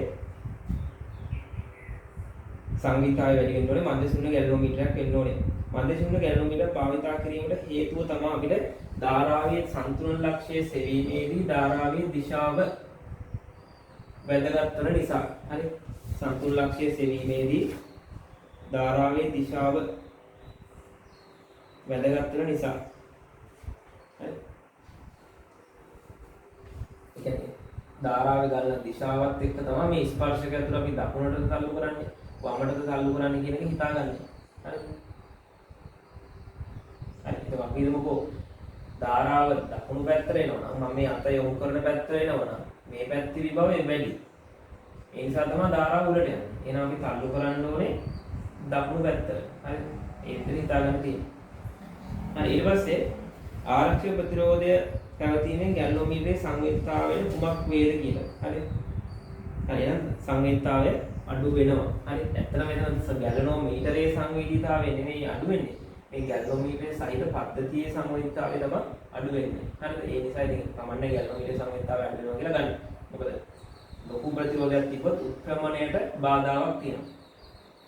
හරි. එතකොට අපිට නිකන් මේකේ සංවේදීතාවය වෙනම ලිව්වොත් සමීකරණයක් විදියට මෙතන ලිව්වොත් මෙතන ගැලපෙන විදියට හරි සංවේදීතාවය සමානයි මොකක්ද වෙන්නේ i බෙදීම vxy වගේ එකක් තමයි x සහ y අතර විභවන් ඒකක විභවාන්තරයක් කරා උත්ක්‍රමණය තමයි මෙතන සංවේදීතාවය වෙන්නේ. හරි. ඔක තමයි සංවේදීතාවය වෙන්නේ. r වැඩි වුණාම ලොකු ධාරාවක් එන්නේ. ඔන්න ඒක තමයි ඉවරයි. හරි. හේතුව. හරි. ඊට පස්සේ ආරක්ෂක ප්‍රතිරෝධයක් පැවතීමෙන් ගැලනෝමීටරයේ සංවේදීතාවය තුනකට අඩු වෙනවා. ඊට පස්සේ බලන්න සන්තුලන අවස්ථාවට ආසන්න විට අන්න සන්තුලන ලක්ෂ අවස්ථාව ළඟට ඇවිල්ලා තියෙද්දී ආරක්ෂක ප්‍රතිරෝධය ලොකුවත් කළ විට උත්ක්‍රමණයට කුමක් වේද කියලා. නම් උත්ක්‍රමණය ක්ෂණිකව වැඩි වෙනවා. හේතුව මොකද්ද? ආරක්ෂක ප්‍රතිරෝධය ලොකුවත් වෙච්ච ගමන් පරිපථයේ ප්‍රතිරෝධය අඩු වෙලා ධාරාව වැඩි වෙනවා. V සමානයි IR මූලධර්මයට අනුව. හරිද? එහෙනම් ලොකුවත් කළ විට උත්ක්‍රමණය ක්ෂණිකව වැඩි වෙනවා. ඊළඟ කතාව. ලෝහ කම්බියක ප්‍රතිරෝධී උෂ්ණත්ව සංගුණකයේ සේවයට ඔබට පැවරී ඇත දෙල්ලද උෂ්ණත්වයකදී කම්බිය ප්‍රතිරෝධය R θ සමානයි R නෝට් වාරක් එකල පදල සමීකරණයක් දෙනවලු සෑම සංකේත සඳහාම සුසු ඒවා තියෙනවලු පද ටික හඳුන්වන්න තියෙනවා. එහෙනම් R θ කියන්නේ කවුද? සෙල්සියස් θ උෂ්ණත්වයේදී ප්‍රතිරෝධය. හරි. R θ. R නෝට් කියන්නේ සෙල්සියස් බිඳුවේදී ප්‍රතිරෝධය. හරි. සෙල්සියස් බිඳුවේදී ප්‍රතිරෝධය ඔන්න කතාව. හරිද? ඊට පස්සේ ඇල්ෆා කියන්නේ කවුද? ඇල්ෆා කියන්නේ ප්‍රතිරෝධී උෂ්ණත්ව සංගුණකය. θ සෙල්සියස් උෂ්ණත්වය. හරි නිකම් උෂ්ණත්වය ලියන්න බා. හරි ලකුණු හම්බෙන්නේ නැහැ. ඊට පස්සේ උෂ්ණත්වයේ සමග දඟර ප්‍රතිරෝධයේ අපේක්ෂිත විචලනය පෙන්වන ප්‍රස්ථාරය අඳින්න කියලා තියෙනවා. එහෙනම් ওই ප්‍රස්ථාරය කියලා කියන්නේ මෙන්න මේ වගේ ප්‍රස්ථාරයක් θ එක්ක කවුද? R θ. හරි ඕක තමයි සරල ප්‍රස්ථාරය හරියි. ඉහත ප්‍රස්ථාරයෙන් උකහා ගත හැකි රාශි මගින් ප්‍රතිරෝධී උෂ්ණත්ව සංගුණකයේ සඳහා ප්‍රකාශනයක් ලියන්න කියලා තියෙනවා. එහෙනම් අපිට ලියන්න පුළුවන් එතකොට මොකක්ද එතකොට? හරි සමීකරණය එන්නේ එතකොට R θ සමානයි R නෝට් ධන R නෝට් ඇල්ෆා θ. y සමානයි මෙතන එනවා මොකද්ද? ධන R නෝට් නේ. y සමානයි ඕකේ හැදිනවා කියන්නේ mx ධන c. එන අන්තක්ඛණ්ඩය තමයි c අනුක්‍රමණය තමයි r නෝට් ඇල්ෆා. එහෙනම් අනුක්‍රමණය විදීම අන්තක්ඛණ්ඩය කියන්නේ ඇල්ෆාට සමානයි. අපි අර කලින් කරේ මේ l ඇසුරෙන්. හරි. මේ සමීකරණය පොඩ්ඩක් ඊට වඩා සංකීර්ණයි. මේක සරලම අවස්ථාවක්. හරි r නෝට් ඇල්ෆා විදීම r නෝට් සමාන කාර්යය ඇල්ෆා වලට සමානයි. එහෙනම් අනුක්‍රමණය විදීම අන්තක්ඛණ්ඩය සමීකරණය ලියලා ගන්න. ඊළඟට එක්කේ උෂ්ණත්වයට අදාළ කම්බිදංගරයේ ප්‍රතිරෝධය r θද ප්‍රතිරෝධ පෙට්ටියේ අගය r ද සම්තුලන දිග වමේ සිට එල්ද නම් r θ සඳහා ප්‍රකාශනයක් ලියන්න කියලා තියෙනවා. හරිද? r θ සඳහා අගයක්. එහෙනම් අපි කියන්නේ කවුද? එතන මොකද්ද? මේක වෙන වම් පැත්ත ප්‍රතිරෝධය r θ ලු දකුණු පැත්ත ප්‍රතිරෝධය r ලු සම්තුලන දිග l ලු. එහෙනම් මේ පැත්ත සියරිනේල එහෙනම් ලියන්න පුළුවන් r θ බෙදීම r සමානයි l බෙදීම සියරින l. එහෙනම් r θ උක්ත කරන්නේ. එහෙනම් r θ සමානයි l බෙදීම 100 l වාරයක් කවුද එන්නේ? r කියලා එනවා. හරි. l බෙදීම 100 l වාරයක් r කියලා එනවා. හරි. ඒ r වලට එන්නේ ඒකද? તો ලියාගන්න වෙනවා කියන මම දන්නවා. ද්‍රව්‍ය රත් කිරීමේදී කම්බිදලක් භාවිතා කිරීමේ අරමුණ එහෙනම් අපි දන්නවා මොකද්ද?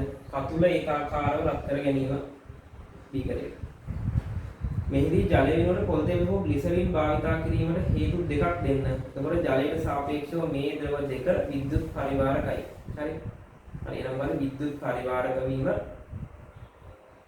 එකක් අනිත් එක තමයි මොකද්ද? ඉහළ තාපාංකයක් පැවතීම. හරි ඉහළ තාපාංකයක් පැවතීම. හරි තාපාංකය වැඩි වෙන තරමට අපිට වැඩි පරාසයක පාඨාංක ගන්න පුළුවන්. හරි ඒක කතාව. මෙහිදී දඟලය හරහා ධාරාවක් ජනිත කරවිය යුතු අතර එය කුඩා ධාරාවක් විය යුතුය. හරි මොකක්ද විතර තියෙන්නේ?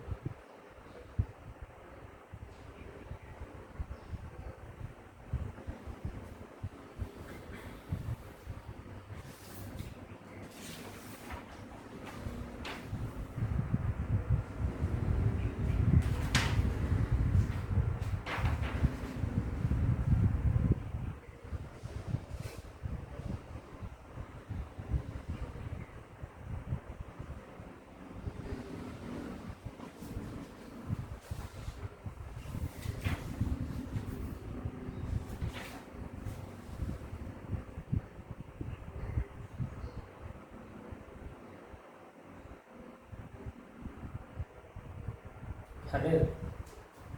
හරි ඔන්න එහෙනම් ඊළඟ ප්‍රශ්නේ අහනවා මෙහිදී ජලය වෙනුවට පොල් තෙල් හෝ ග්ලිසරින් භාවිතා කිරීමට හේතුව වෙන එක මොකද්ද? හරි විද්‍යුත් පරිවාරක ද්‍රවයක් වීම ඒවා වැදගත් විද්‍යුත් පරිවාරක වුණාම මොකද? අර දඟලය ලුහුවත් වෙන එක වළක්වන්න පුළුවන්. දඟලය ලුහුවත් වෙන පුළුවන් ජලය නිසා. හරිද? ඊට පස්සේ ඒ වගේම මොකද ජලයට සාපේක්ෂව මෙයාලගේ තාපාංකය වැඩි. හරි වැඩි තාපාංකයක් පැවතීම නිසා මොකක් වෙනවද? අපිට ගන්න පුළුවන් වැඩි පරාසයක උෂ්ණ 100ට වඩා වැඩි උෂ්ණත්වයකට මෙයාලව රත් කර ගන්න පුළුවන්. එහෙනම් 100ට වඩා වැඩි පාඨාංක ලබා ගන්න හැකියි. හරි. ඊට පස්සේ මෙහිදී දඟලය හරහා කුඩා ගන්න ධාරාවක් දාන කරන්න ඕනේ. මේ දඟලය හරහා ධාරාවක් අනිවාර්යයෙන් තියෙනෝනේ. මේක කුඩා වෙන්න ඕනේ කියලා දෙනවා. එහෙනම් මේක ධාරාව කුඩා වෙන එකේ වාසිය තමයි මොකක්ද වෙන්නේ? හරි ලොකු ධාරාවක් ගැලුවොත් එහෙම මොකක් වෙන්න පුළුවන්? ලොකු ධාරාවක් ගැලුවොත් හරි අපිට මේ ජූල් තාපය නිසා මේ කම්පිය රත් වෙන්න පුළුවන්. හරි ජූල් තාපය නිසා කම්බිය රත් විය හැකි වීම. දැන් ජූල් තාපය නිසා කම්බිය රත් වීම එම නිසා ජලයේ උෂ්ණත්වයට වඩා කම්බියේ අභ්‍යන්තර උෂ්ණත්වය වැඩි වීම. හරි ජූල් තාපය නිසා රත් වීමෙන් ජලයේ උෂ්ණත්වයට වඩා කම්බියේ අභ්‍යන්තරයේ උෂ්ණත්වය වැඩි වීම. මෙහිදී මන්තනය කිරීම අනිවාර්ය වීමට හේතුව. එහෙනම් මොකද මන්තනය කරන්නේ? පද්ධතිය පුරා ඒකාකාර උෂ්ණත්වයක් පවත්වා ගැනීමට. හරි දැන් පද්ධතිය පුරා ඒකාකාර උෂ්ණත්වයක් පවත්වා ගැනීම කියන එක තමයි කියන්න ඕනේ. හරි බලන්න එතකොට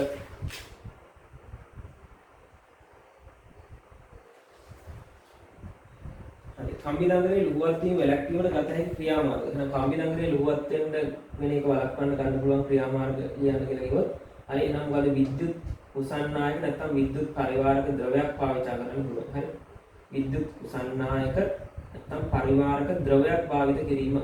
හරි අංක 2 කම්බිය පරිවර්ණය කරන්න පුළුවන්. කම්බිය අර කොප කම්බියක් වගේ ගත්තාම අපි ඒක පරිවර්ණය කරමු තියෙන්නේ. හරි සම්මත කම්බිය ආමානය කියලා තියෙන SWG 2832 වගේ තියෙන කම්බිය ආමාන අනේ කොයිල් කම්බි ගත්තොත් පරිවර්ණය කරලා තියෙනවා. ට්‍රාන්ස්ෆෝමර් උතන ගන්න කම්බි. හරි ඒවා පරිවර්ණය කරපු කම්බි. හරි එහෙනම් මෙතන අපිට ගන්න පුළුවන් පරිවර්ණය කරපු කම්බියක් පාවිච්චි කරන්න පුළුවන්. තව එකක් පුළුවන් පාවිච්චි කරන්න පරිවාරක බටයක එකිනෙක ස්පර්ශ නොවන පරිදි කම්බිය උතන්න පුළුවන්. හරි ලියන්න පරිවාරක බටයක එකිනෙක ස්පර්ශ නොවන පරිදි දඟර එතීම. හරි එකිනෙක ස්පර්ශ නොවන පරිදි පරිවාරක බටයක දඟර ලෙස එතීම. හරි ඔන්න ඒක ගන්න පුළුවන්. ඊට සම්බන්ධක කම්බි වෙනකොට මහත කම්බි පටි භාවිතා කිරීමේ අරමුණන්න. දැන් මේ සම්බන්ධක කම්බි වෙනකොට කම්බි පටි පාවිච්චි කරන්න පුළුවන්. තව පටි. හරි එහෙනම් මොකද්ද? හරි. එම කම්බි වල ප්‍රතිරෝධය අඩු කිරීම සඳහා. හරි. එහෙනම් මොකද්ද? හරි. එවිට ප්‍රතිරෝධය අඩු වෙන නිසා මනින ප්‍රතිරෝධ වලට සිදුවන බලපෑම අවම වේ. හරි. මෙතන තම පටි වල නේද? තම මහත තම පටි එක ලියන්නේම තම හටි ගන්න එක හේතුව තමයි මොකද්ද? කියන්නේ ප්‍රතිරෝධ එවිට ප්‍රතිරෝධය අඩු නිසා මනින ප්‍රතිරෝධ වලට සිදුවන බලපෑම අඩුය. මනින ප්‍රතිරෝධ වලට සිදුවන බලපෑම අඩුය. හරි එබැවින් එම ප්‍රතිරෝධ නොසලකා හැරිය හැකිය. එබැවින් එම ප්‍රතිරෝධ නොසලකා හැරිය හැකිය. හරි තඹපටි වල ප්‍රතිරෝධය නොසලකා හරින්න පුළුවන්. මහත තඹපටි කියලා කියන ප්‍රතිරෝධය අඩු නිසා. හරි මහත කියන්නේ ඒ වැඩි. මම ලියාගන්න බැරි වුණා මම ලියාගන්න ඔයාලා ලියාගන්න උත්තර ටික බලාගෙන හරි. ඊට පස්සේ AC කම්බියේ තිබෙන විශේෂ ලක්ෂණ මොනවද? AC කම්බිය. හරි AC කියන්නේ මෙන්න මේ කම්බිය. AC කම්බිය. ඒකාකාර හරස්කඩක් සහිත කම්බියක් වෙන්න ඕනේ. ප්‍රධානම එක තමයි ඒකාකාර හරස්කඩ. හරි ඊට පස්සේ ඒකාකාර හරස්කඩක් තියෙන කම්බියක් වෙන්න ඕනේ.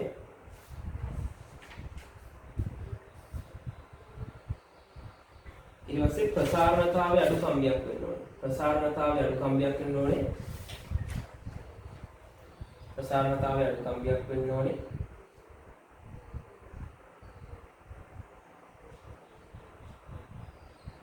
ඊට පස්සේ සමානතර එකක් විදිහට ප්‍රතිරෝධී උෂ්ණත්ව සාමුණකේ අඩු කම්බියක් වෙන්න ඕනේ.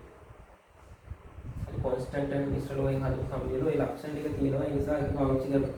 හරි ඊට පස්සේ ස්පර්ශකය තුළ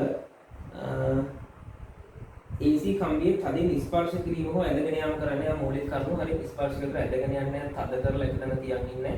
හරි එතකොට ලියන්න කම්බියේ කම්බියේ පළුදු වීම නිසා. හරි කම්බියේ පළුදු වීම නිසා ඒකාකාර බව නැති වී යයි. ඕනම් දන්න උත්තර හරිද? හැමදාම ප්‍රශ්න වල අහන දේවල්. හරි ඒ නිසා ඒක මේ වල ලියා ගන්න පුළුවන්. බාඩි ළඟට 18 මීටර් සේතුවක වම් හිදසේ ප්‍රතිරෝධය වම් පැත්තේ හිදසේ ප්‍රතිරෝධය 7.3ක් වූ ඇලුමිනියම් කම්බි කැබැල්ලක්. මේ කම්බි කියන ප්‍රතිරෝධය 7.3ක් වෙච්ච කම්බි කැබැල්ලක් ඇති විට සේතුව සන්තුලනය වේ. සන්තුලන දිග සේතු කම්බියේ වම් කෙළවරේ සිට 12.6ක් කියලා තියෙනවා. උෂ්ණත්වය සෙල්සියස් 17ක්ද වේ කියලා තියෙනවා. ඇලුමිනියම් කම්බිය 57කට රත් කරාට පස්සේ නව සන්තුලන දිග අපේ අහනවා. හරි. එහෙනම් අපිට ගන්න වෙන්නේ හරි මෙන්න මේ විදිහට මේ විදිහට අපිට ගන්න පුළුවන්. එතකොට මෙතන දෙනවා R17. හරි. 17 දී ප්‍රතිරෝධය සමානයි R0 වාරයක් 1 ධන ඇල්ෆා වැඩි කිරීම 17යි. ප්‍රතිරෝධයේ උෂ්ණත්වය 17යිනේ. හරිද? ඊට පස්සේ අපි ලියන R57. 57 උෂ්ණත්වයේදී R0 වාරයක් 1 ධන ඇල්ෆා වාරයක් 57. හරි ඔන්න දෙවෙනි සමීකරණය. හරි. ඉතින් අපිට දීලා තියෙනවා මේ R57. අපිට දීලා තියෙනවා මේ මොකද්ද? කම්බි කැබැල්ලේ ප්‍රතිරෝධය 7.3ක් කියලා දෙනවා. හරි. ඒතකොට මෙන්න මෙයාගේ 7.3ක් කියලා දෙනවා ආරම්භයේ. හරි මෙන්න මේක දීලා තියෙනවා 7.3යි ඕන. අපෙන් අහන්නේ 57 දී සම්තුලන දිග. ඒතකොට මෙතන සම්තුලන දිග ඇවිල්ලා තියෙනවා. මේක ඒතකොට සම්තුලන දිග අපිට ගන්න පුළුවන් කොහොමද? අපි දකුණු පැත්තට දානවනේ ප්‍රතිරෝධ පෙට්ටියක්. හරි ප්‍රතිරෝධ පෙට්ටියක්. එතන මම ලියන්නම් R17 බෙදීම RB සමානයි සම්තුලන ලක්ෂය කිය 12.7යි. හරි සම්තුලන දිග 12.6යි. හරි 12.6 බෙදීම 100 ඍණ 12.6. හරි ඔන්න අපිට ප්‍රතිරෝධ පෙට්ටියගේ හොයාගන්න පුළුවන් මෙන්න මේකේ. ප්‍රතිරෝධ පෙට්ටියගේ. හරි ප්‍රතිරෝධ පෙට්ටියගේ. ඊට පස්සේ අපි කරනවා R57 ගැන අදහසක් අහන්නේ. හරි R57 ගැන අදහසක් අහන්නේ. එහෙනම් R57 දී අපෙන් අහන්නේ එතකොට මේ අර ඇල්ෆා ගැන මොනවත් නෙවෙයි අහන්නේ. හරි නව සම්තුලන දිගක් ගැන අහන්නේ. හරි එහෙනම් අපි ලියන්න පුළුවන් R57 බෙදීම RB සමානයි L බෙදීම 100 ඍණ L කියන. දැන් අපි R57 හොයාගන්න පුළුවන් කොහොමද? R57 හොයාගන්න පුළුවන් මෙන්න මේ සමීකරණ දෙකෙන්. RB හොයාගන්න පුළුවන් මේ සමීකරණය. හරි. එතකොට නව සම්තුලන දිග හොයාගන්න පුළුවන් මොකක්ද කියලා. හරි. R57 හොයාගත්තට පස්සේ හරි මේ ටික දාගන්න මේ සමීකරණ දාගන්න මෙන්න මේක දාගන්න R17 අපිට දීලා තියෙන නිසා RB හොයාගන්න පුළුවන්. resistance box එකේ යන්නේ. ඊටසේ R57 දී ප්‍රතිරෝධය R0 වාරයක් එකගෙන එපා θ.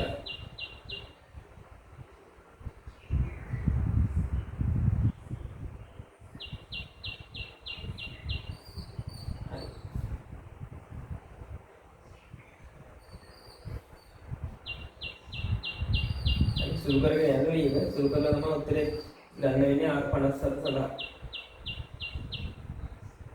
මොකද R නෝට් අපි දන්නවනම් කෙලින්ම ඇල්ෆා දන්නවනම් මේක හොයාගන්න පුළුවන්.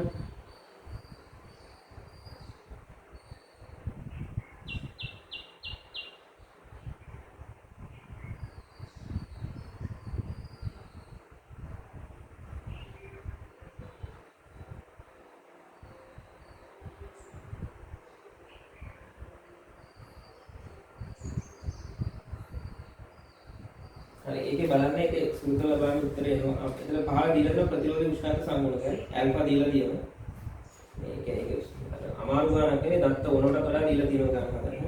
ඇල්ෆා දීලා තියෙනවා 3.8 වැඩි කිරීම 10-3 කෙල්විනියට කියලා. හරි ඒක ආදේශ කරනවා කෙලින්ම උත්තරය අපිට ගන්න පුළුවන්. සම්තුල්‍ය දිග වන්න ඕන නිසා තමයි මේ RB හොයාගන්න ඕනේ. හරි ඇල්ෆා දීලා තියෙනවා. ඒක අපිට පුළුවන් මේ මෙයයි බෙදුවට පස්සේ හරි R57 නිකම්ම ගන්න පුළුවන්. R57 බෙදීම R10 තමයි R නෝට් කැපිලා යනවා. හරි එක දන 17යි ඇල්ෆා එක දන 57යි ඇල්ෆා ලග්ලේකම දන්නවා. එහෙනම් R57 හොයාගත්තා.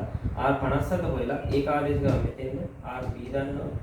ඒකෙන් ගන්න පුළුවන් ඒ සඳහා හරි. එතකොට එතන ඒ සඳහා එනවා කියලා බලන්න සුළු කරලා ඉන්න ගමන් ඒ සඳහා එන්න ඕනේ 14.1 සෙන්ටිමීටර්. අනිත් පැත්තෙන් प्रतिरोध 58.8ක් කියනවා ප්‍රතිරෝධය.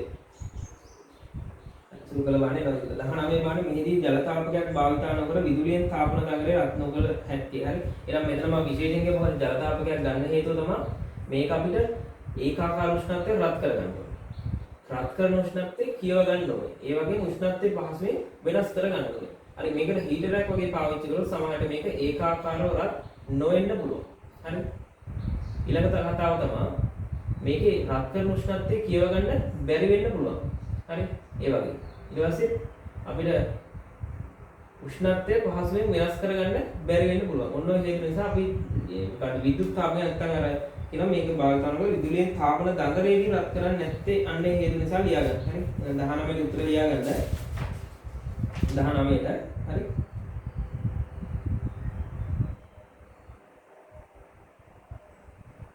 ලියාගන්න. හරි ඒකාකාර උෂ්ණත්වය රත් කරන්න බැරි වෙනවා මේක මේ ජල තාපකයක් වගේ අවස්ථාවක්. මොකද කම්බිය ටිකක් කියන්නේ කම්බිය දැන් අපි ගත්තොත් මේ කම්බිය අපි ගත්තොත් මේක දිග කම්බියනේ මීටර 3ක් නේ. කම්බියේ සෑම අංශුවක්ම රත් වෙන එකම උෂ්ණත්වය. ඒක හොඳම දේ තමයි ජල තාපකයක්. හොඳ තාපජ ස්පර්ශයක් තියෙනවා මේ ජලයත් එක්ක. හරි ඒ නිසා ඒකාකාර උෂ්ණත්වයක් අර කියන අවශ්‍යයක් විතර කම්බිය ඒකාකාරව රත් කරගන්න නොහැකි වෙනවා. කම්බිය ඒකාකාරව රත් කරගන්න නොහැකි. මොකද මන්තනය කරන්න බෑ. ඒක උඩ ජල මේ වගේ තාපකයක් පාවිච්චි කරනවා. හරි මන්තනය කරගන්න බැරුව යනවා. හරි හරි ඊළඟට රත් කළ උෂ්ණත්වය නියතව තබාගත නොහැකි වීම. හරි නියතව තබා ගන්නත් බැරුව යනවා. මොකද මෙතන වාසිය කියන්නේ දැන් අපි මෙතන පාවිච්චි කරන්නේ ජල තාපකය කියලා. දැන් මේකේ විශේෂ කතාවක් තියෙනවා. මොකද අපි පාවිච්චි කරන්නේ ජල තාපකයක්. ඒතකොට ජල තාපකයක් පාවිච්චි කරපුවම ජලයේ විශිෂ්ට තාපදායකතාවය ගොඩක් වැඩි. එහෙනම් විශිෂ්ට තාපදායකතාවය වැඩි ද්‍රවයක් කියලා කියන්නේ බන්සන් 1000ක ඉවත් කරා කියලා ලේසියෙන් මෙයා සීතල වෙන්නේ නැහැ. මොකද විශිෂ්ට තාපදායකතාවය ගොඩක් වැඩි. ඒ නිසා නියත උෂ්ණත්වයක තියාගන්න පුළුවන් හැකියාවක් තියෙනවා ජලයට. හරි. ඒතර ඒක අපේ විශේෂ වාසියක්. හරි. තාපයේ හානි වුණත් උෂ්ණත්වය නියතයි. හරි. හරි එතන ලියගෙන අනිත් එක ඒකාකාර උෂ්ණත්වයක පවත්වාගත නොහැකි කිව්වා. ඊට පස්සේ නියත උෂ්ණත්වයක පවත්වාගත නොහැකි වීම. රත් කළ උෂ්ණත්වය පැහැදිලිව කියවාගත නොහැකි වීම. රත් කළ උෂ්ණත්වය නියතව කියවාගත නොහැකි වීම. හරි. ඊට පස්සේ පහසුවෙන් උෂ්ණත්වය පාලනයක් සහිතව විචලනය කර නොහැකි වීම. හරි ඒවත් ලියන්න. පහසුවෙන් උෂ්ණත්වය පාලනයක් සහිතව විචලනය කර නොහැකි වීම. අන්න ඒවත් ලියන්න. ඒ මොකක් හරි වගේ හිතලා ඉන්න ප්‍රශ්නේ. ඊට මෙහිදී විවිධ උෂ්ණත්වවලදී ප්‍රතිරෝධය මැනීමට උෂ්ණත්වය ස්වල්ප වේලාවක් නියතව තබා ගන්නේ කෙසේද කියලා හදින්න. හරි නියතව තබා ගන්න. නියත උෂ්ණත්වයක තියාගන්න මොනවද භාවිත කරන ශිල්පීය ක්‍රම කියලා අහුවොත්. හරි. ඒතර අපි කියන නියත උෂ්ණත්වයක තියාගන්න. නියතව තියාගන්න අනිවාර්යයෙන්ම මොකද බන්සන් 1000ක ඉවත් කරන්න පුළුවන්. හරි බන්සන් 1000ක ඉවත් කිරීම, බැල්ල පාලනය කිරීම, පද්ධතිය ඉතා හොඳින් මන්තනය කිරීම. හරි පද්ධතිය ඉතා හොඳින් මන්තනය කිරීම. හරි බන්සන් 1000ක ඉවත් කිරීම, හරි දැල්ල පාලනය කරමින් රත් කිරීම.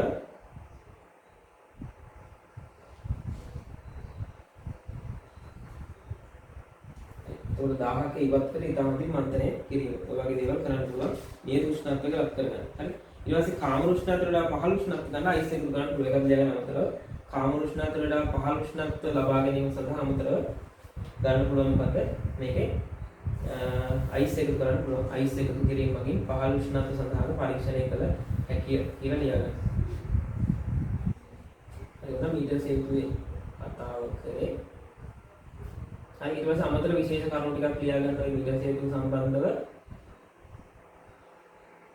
හරි. අපිට මේක තාම පුළුවන්. ඒකෝර අපිට දැන් මීටර් සේතුව කියනකොට අමතරව දැන් අපි මේක නොකියවියෝදී නම් දැන් අපි කුඩා ප්‍රතිරෝධ සංසන්දනය කරන්නේ මේ පරීක්ෂණය එච්චරම ගැලපෙන්නේ නැහැ. හරි. කුඩා ප්‍රතිරෝධයක්ම ඉන්න මේකට ගැලපෙන්නේ නැහැ. ඒක නිසා තමයි මේ පෙළ ටික ලොකු ප්‍රතිරෝධයක් වෙන විදිහට ලොකු කම්බියක් පාවිච්චි කරේ. හරි. හේතුව අපි කියන කුඩා ප්‍රතිරෝධ සංසන්දනය කරනකොට තඹපතුරු ප්‍රතිරෝධ නොසලකා හරි කරනවා. කියන්නේ කුඩා ප්‍රතිරෝධ සංසන්දනයක හරි මීටර් සේතුව සුදුසු නොවේ. අමතරව ඉඳ තියෙන තැන ලියා ගන්න. හේතුව මොකද්ද? තඹපතුරු ප්‍රතිරෝධය නොසලකා හැරිය නොහැකි වීම. තඹපතුරු ප්‍රතිරෝධ නොසලකා හැරිය. හරි. ඊට පස්සේ අධි විශාල ප්‍රතිරෝධ. හරි මෙගාම් වගේ ලොකු ප්‍රතිරෝධ සංසන්දනය කරන්න මීටර හේතුව ගන්නේ නැහැ. හේතුව මොකද? ඒකවල හරි ලොකු ප්‍රතිරෝධ දැම්මොත් මෙතෙන්ද දැන් මම කියන එකේ ප්‍රැක්ටිකල් එක ඉවරයි. අමතර කරුණක් කියන්නේ ලොකු ප්‍රතිරෝධ කියන්නේ මෙගාම් 10ක් මෙතෙන් දානවා. එහෙනම් මේ පැත්තට මෙගාම් 9ක් විතර දානවා. ගන්නවා සංසන්දනය කරන්න. මොකක්ද වෙන්නේ එතකොට? හරි ලොකු ප්‍රතිරෝධ මෙතෙන්ද දැම්මොත් අපි දන්නවා මේ තියෙන්නේ වෝල්ට් 2ක 3ක පොඩි විභවාන්තරයකට හරි මේ මෙගාම් ගණන් ප්‍රතිරෝධ හරහා ගලන ධාරාව මිලි ඇම්පියර් ගණේ මයික්‍රෝ ඇම්පියර් ගණේ වගේ චූරි ධාරාව වෙන්න පුළුවන්. හරි නැනෝ ඇම්පියර් ධාරාව වෙන්න පුළුවන්. එතකොට මේ ශාඛාවේ ධාරාවක් නොගලන විට මේ ශාඛාවේ ධාරාවක් ගලන්න පුළුවන්ද? එහෙනම් තේරුම් ගන්න ඕන දේ තමයි මොකද්ද? මේ ගැලනෝමීටරය හරහා ගලන ධාරාව කියන්නේ උඩ ගලන ධාරාවේ කොටසක්. හරිද? මේ උඩ ගලන ධාරාවේ කොටසක් තමයි ගැලනෝමීටරය හරහා ගලලා අපිට මේ පෙන්වන්නේ ධාරාවක් සමතුලිත නැහැ කියලා. හරිද? එතකොට උඩට අපි ලොකු මෙගාම් ගණේ ලොකු ප්‍රතිරෝධ දැම්මොත් මොකක් වෙනවද? හරි මේ උඩ ශාඛාවේ ගලන ධාරාව අඩු වෙනවා. ඒ නිසා මොකක් වෙනවද? හරි මෙන්න මේකේ බොරුවට අපිට බිඳුවක් කියලා පාඨාංක පෙන්වන්න පුළුවන් විශාල ප්‍රතිරෝධ දැම්මොත්. හරි එහෙනම් තරවදල් ලියා ගන්න. විශාල ප්‍රතිරෝධ මෙගාම් ගණේ ප්‍රතිරෝධ සංසන්දනය කිරීමට හරි ඉතා අධික සංවේදී ගැලනෝමීටර් භාවිතා කිරීමට සිදු වෙයි කියලා. හරි ලොකු ප්‍රතිරෝධ සංසන්දනය කරන්න යනවා නම් ඉතා අධික සංවේදීතාවයකින් යුත් ගැලනෝමීටර් භාවිතා කිරීමට සිදු වෙයි කියලා ලියා ගන්න. හරි ඔන්න එහෙනම් මේ කතාව එතනින් ඉවරයි. හරි මූලික කරුණු ඉගෙන 2010 ප්‍රශ්නේ කරන්න. හරි 2010 ප්‍රශ්නේ අමතරව කරන්න.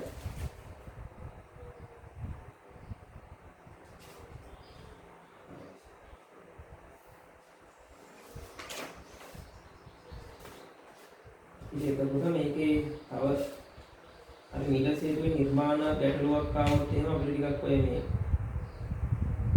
අර ප්‍රස්තාරික ක්‍රමයකින් ඔය නොදන්න ප්‍රතිරෝධකයේ අපේ සොයන්න වගේ ඒවත් එන්න බැරි කමක් නැහැ.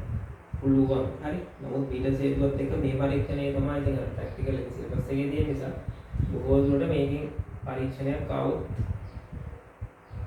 එන්න ඉඩ තියෙනවා. හරි.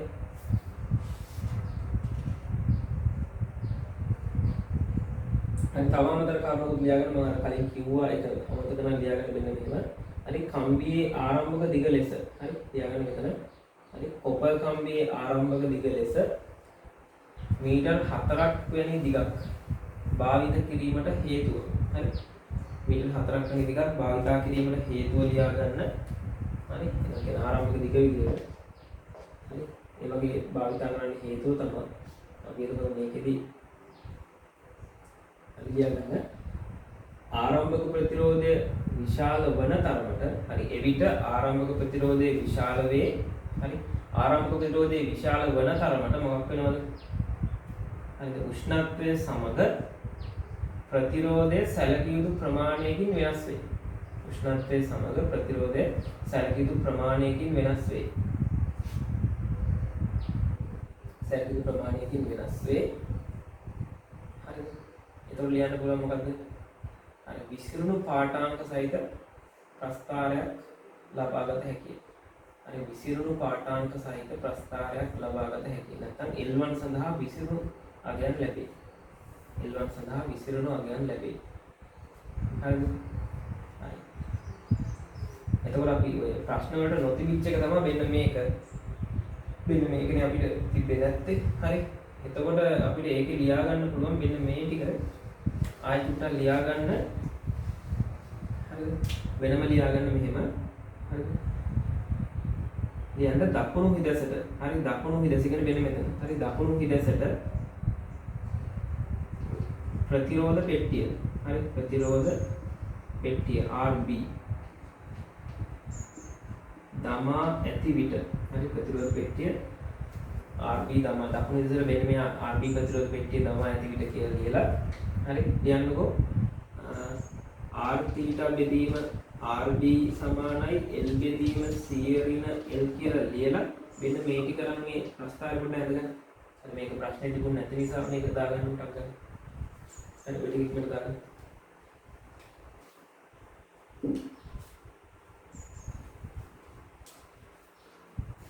හරි ඒකවල මීටර් සේතුවෙන් ආවොත් ප්‍රශ්නයක් බොහෝ දුරට මූලික කරුණු ටික දන්න නිසා හරි මේ පරීක්ෂණය ආවොත් හරි තව අලුත් ප්‍රශ්න ආවොත් කල්පනා කරලා කරගන්න. හරි තවත් දෙයක් මම ඔය කියන්නම්. මෙතන දැන් අපි අර පරිවර්තනය කරපු කම්බි දංගලයක් ගන්න එකේ තවත් උඩ අවාසියක් තමයි දැන් අපි දන්නවා දැන් කම්බිය මේ විදිහට තියෙන කම්බිය වටේ හොඳ විද්‍යුත් පරිවාරකයක් දැම්මොත් එහෙම ටිකක් ඝනකම් පරිවාරකයක් වගේ දාලා දෙනොත් අපිට අවාසියකුත් වෙන්න පුළුවන්. මොකද විද්‍යුත් පරිවාරක තාප පරිවාරක වෙනවා. මොකද විද්‍යුතය සන්නායනය කරන්නේ ඉලෙක්ට්‍රෝන මගින්, තාපය සන්නායනය කරන්නේ නිදහස් ඉලෙක්ට්‍රෝන නිසා.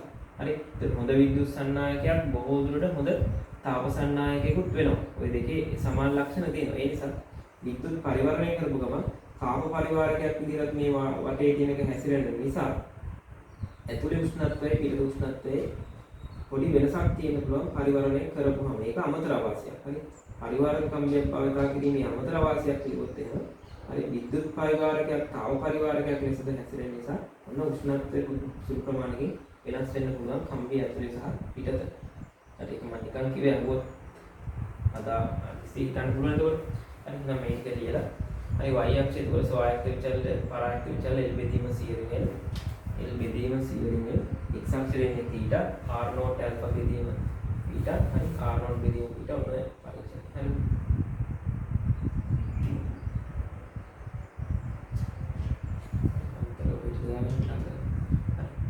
හරි මේක දාගන්න ප්‍රස්තාරය නේද? හරි ප්‍රස්තාරය එන්නේ මේ විදිහේ ප්‍රස්තාරය. හරි ප්‍රස්තාරය එන්නේ එතකොට අද මෙතන සෙල්සියස් උෂ්ණත්වය දීටත් එක්ක L බෙදීම C වෙන්නේ. හරි ඔය වගේ ප්‍රස්තාරයක් එනවා. හරි එතන මෙතන දාගන්න එතකොට ඇල්ෆා සමානයි හරි අනුක්‍රමණය බෙදීම අන්තක්ඛණ්ඩය. අනුක්‍රමණය කියලා කියන්නේ කොට R0 ඇල්ෆා බෙදීම RB අන්තක්ඛණ්ඩය කියන්නේ R0 බෙදීම RB.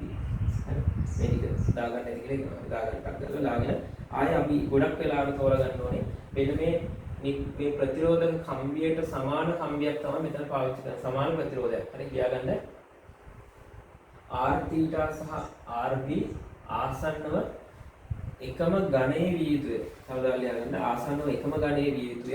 හරි ඒකේ වාසිය තමයි මොකද්ද? R θ ආසන්නව සමානයි RB වීමේ වාසිය. හරි සන්තුලන දිග මැදට ලැබේ. හරි මැදට ආසන්නව ලැබේ. එවිට සන්තුලන දිග මැදට ආසන්නව ලැබේ. හරි සන්තුලන දිග මැදට ආසන්නව ලැබෙනවා කියන එකේ වාසිය මොකද්ද? ඒකට ආන්ත දෝෂ බලපෑම අඩු වෙනවා. හරි ආන්ත දෝෂ බලපෑම අඩු වෙනවා. අනිත් එක තමයි මොකද්ද වෙන්නේ? දිග මැනීමේ භාග්‍ය දෝෂය. මොකද දිග සඳහා ටිකක් ලොකෝයක් හම්බුනවා. හරි සෙන්ටිමීටර 40ක් 50ක් හම්බුනවා. ඒ නිසා එක හේතුවක් තමයි ආන්ත දෝෂ බලපෑම අඩු වෙනවා. අනිත් එක මොකද්ද? මොකද වෙන්නේ? දිග මැනීමේ භාග්‍ය දෝෂය. නිකම්ම දෝෂ නෙවෙයි. දිග මැනීමේ භාග්‍ය දෝෂය අඩු වෙනවා. හරි ඔය කතාව ගන්න පුළුවන්. ආසන්නව දිග කම්බියක් පාවිච්චි කරපුවම මේ දිග ආසන්න ප්‍රතිරෝධ සමාන කම්බියක් පාවිච්චි කරොත් දෙපැත්තට කම්බිය ප්‍රතිරෝධයට සමාන ප්‍රතිරෝධයක් සහිත ප්‍රතිරෝධ පෙට්ටිය අගේ පාවිච්චි කරොත් හරි මොන ඒ කතාව. හරි ඊට පස්සේ අපිට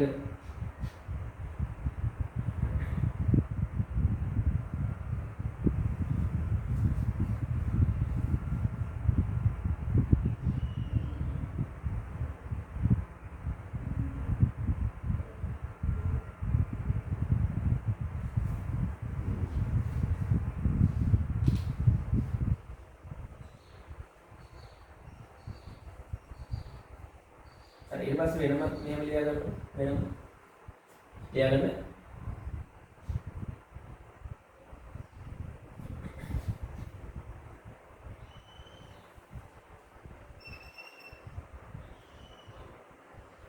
මෙහෙම අපි හිතමුකෝ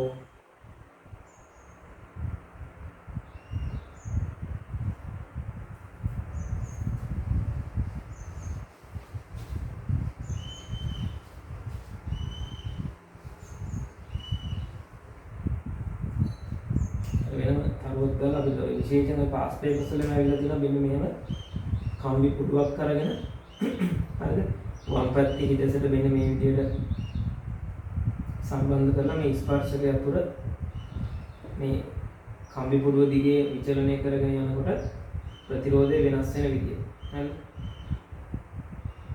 මෙන්න මේ වගේ පොඩි රූපයක් දාගෙන මම අමතරව කියන පාස් පේපර්ස් වල කරලා තියෙනවා හම්බෙලා තියෙනවා හරිද මෙන්න මේ වගේ ස්පර්ශකය අතුරක් තියෙනවා මේ දිග අපි L කියලා ගත්තොත් එහෙනම්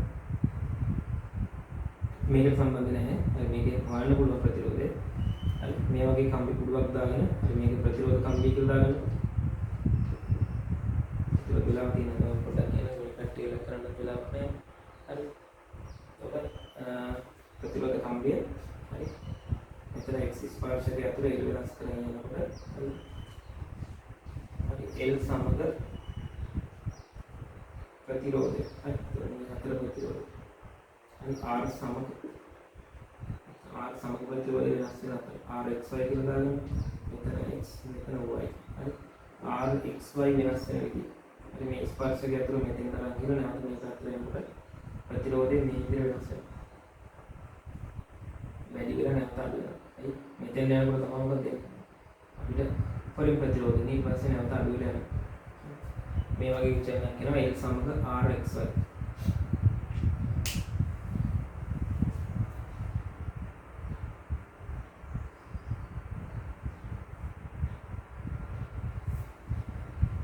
හරියවන්න මීටර් සේතු පාවිච්චි කරලා අපිට තව ප්‍රැක්ටිකල් වලට යන්න පුළුවන් තව ඕනනම් අපිට මේක ගන්න පුළුවන් මොකද්ද නොදන්න ප්‍රතිරෝධයක් දීලා තියෙද්දි ප්‍රස්තාවික ක්‍රමයකටත් නොදන්න ප්‍රතිරෝධයගේ අපිට හොයාගන්න පුළුවන් හරි අපි හිතමුකෝ මෙහෙම කතාවක්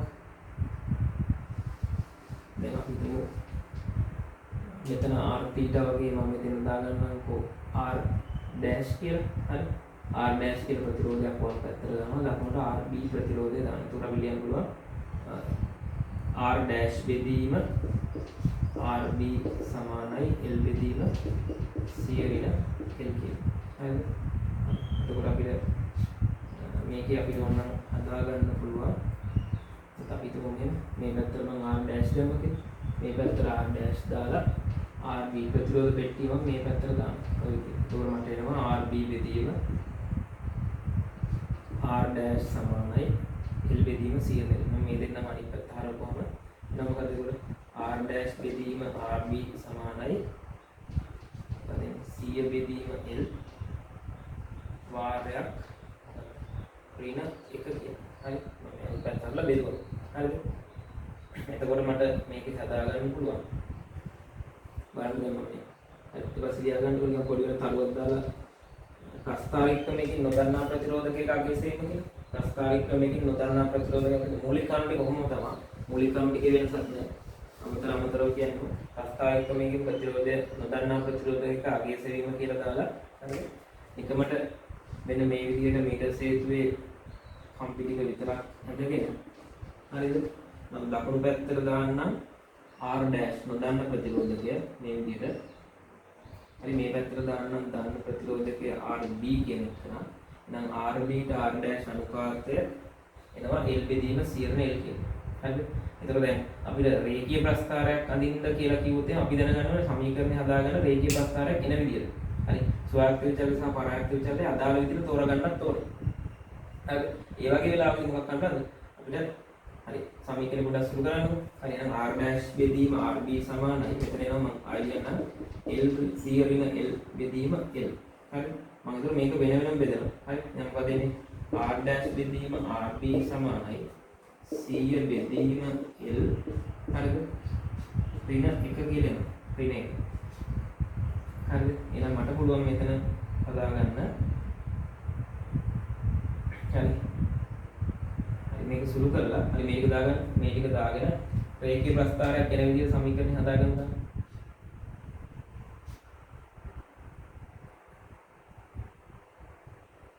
රේඛීය ප්‍රස්ථාරයක් එන විදිහට සමීකරණය හදාගන්න. y අක්ෂයට ගන්න එකයට x අක්ෂයට ගන්න එකයට rb කියන. හරි. ප්‍රස්ථාරය හදාගන්න x අක්ෂයට එකයට rb y අක්ෂයට එකයට l වෙන විදිහට හදාගන්න. මොන වගේ ප්‍රස්ථාරයක් දෙන්නේ කියලා.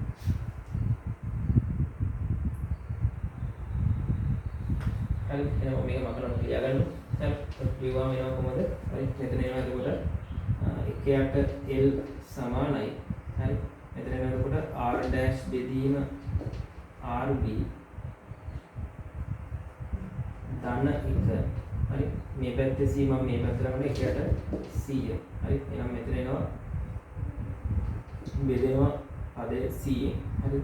එතන එකයට l සමානයි r dash බෙදීම c වාරයක් එකයට rb. හරි. ධන එකයට c. එහෙනම් මෙතන එනවා y සමානයි mx ධන c ආකාරයේ ප්‍රස්ථාරයක්. හරි. එහෙනම් ඔන්න අන්තක්ඛණ්ඩයේ වෙන අනුක්‍රමය. හරි. එහෙනම් දැන් අනුක්‍රමයේ බෙදීම අන්තක්ඛණ්ඩය කියලා කියන්නේ මොකද්ද? මේකෙන් දෙනවා හරි මෙන්න මේ වගේ ප්‍රස්ථාරයක් කියන්නේ. එතකොට මේ වගේ ප්‍රස්ථාරයක් m බෙදීම c කියලා කියන්නේ නොදන්න r dash ප්‍රතිරෝධකය. හරි.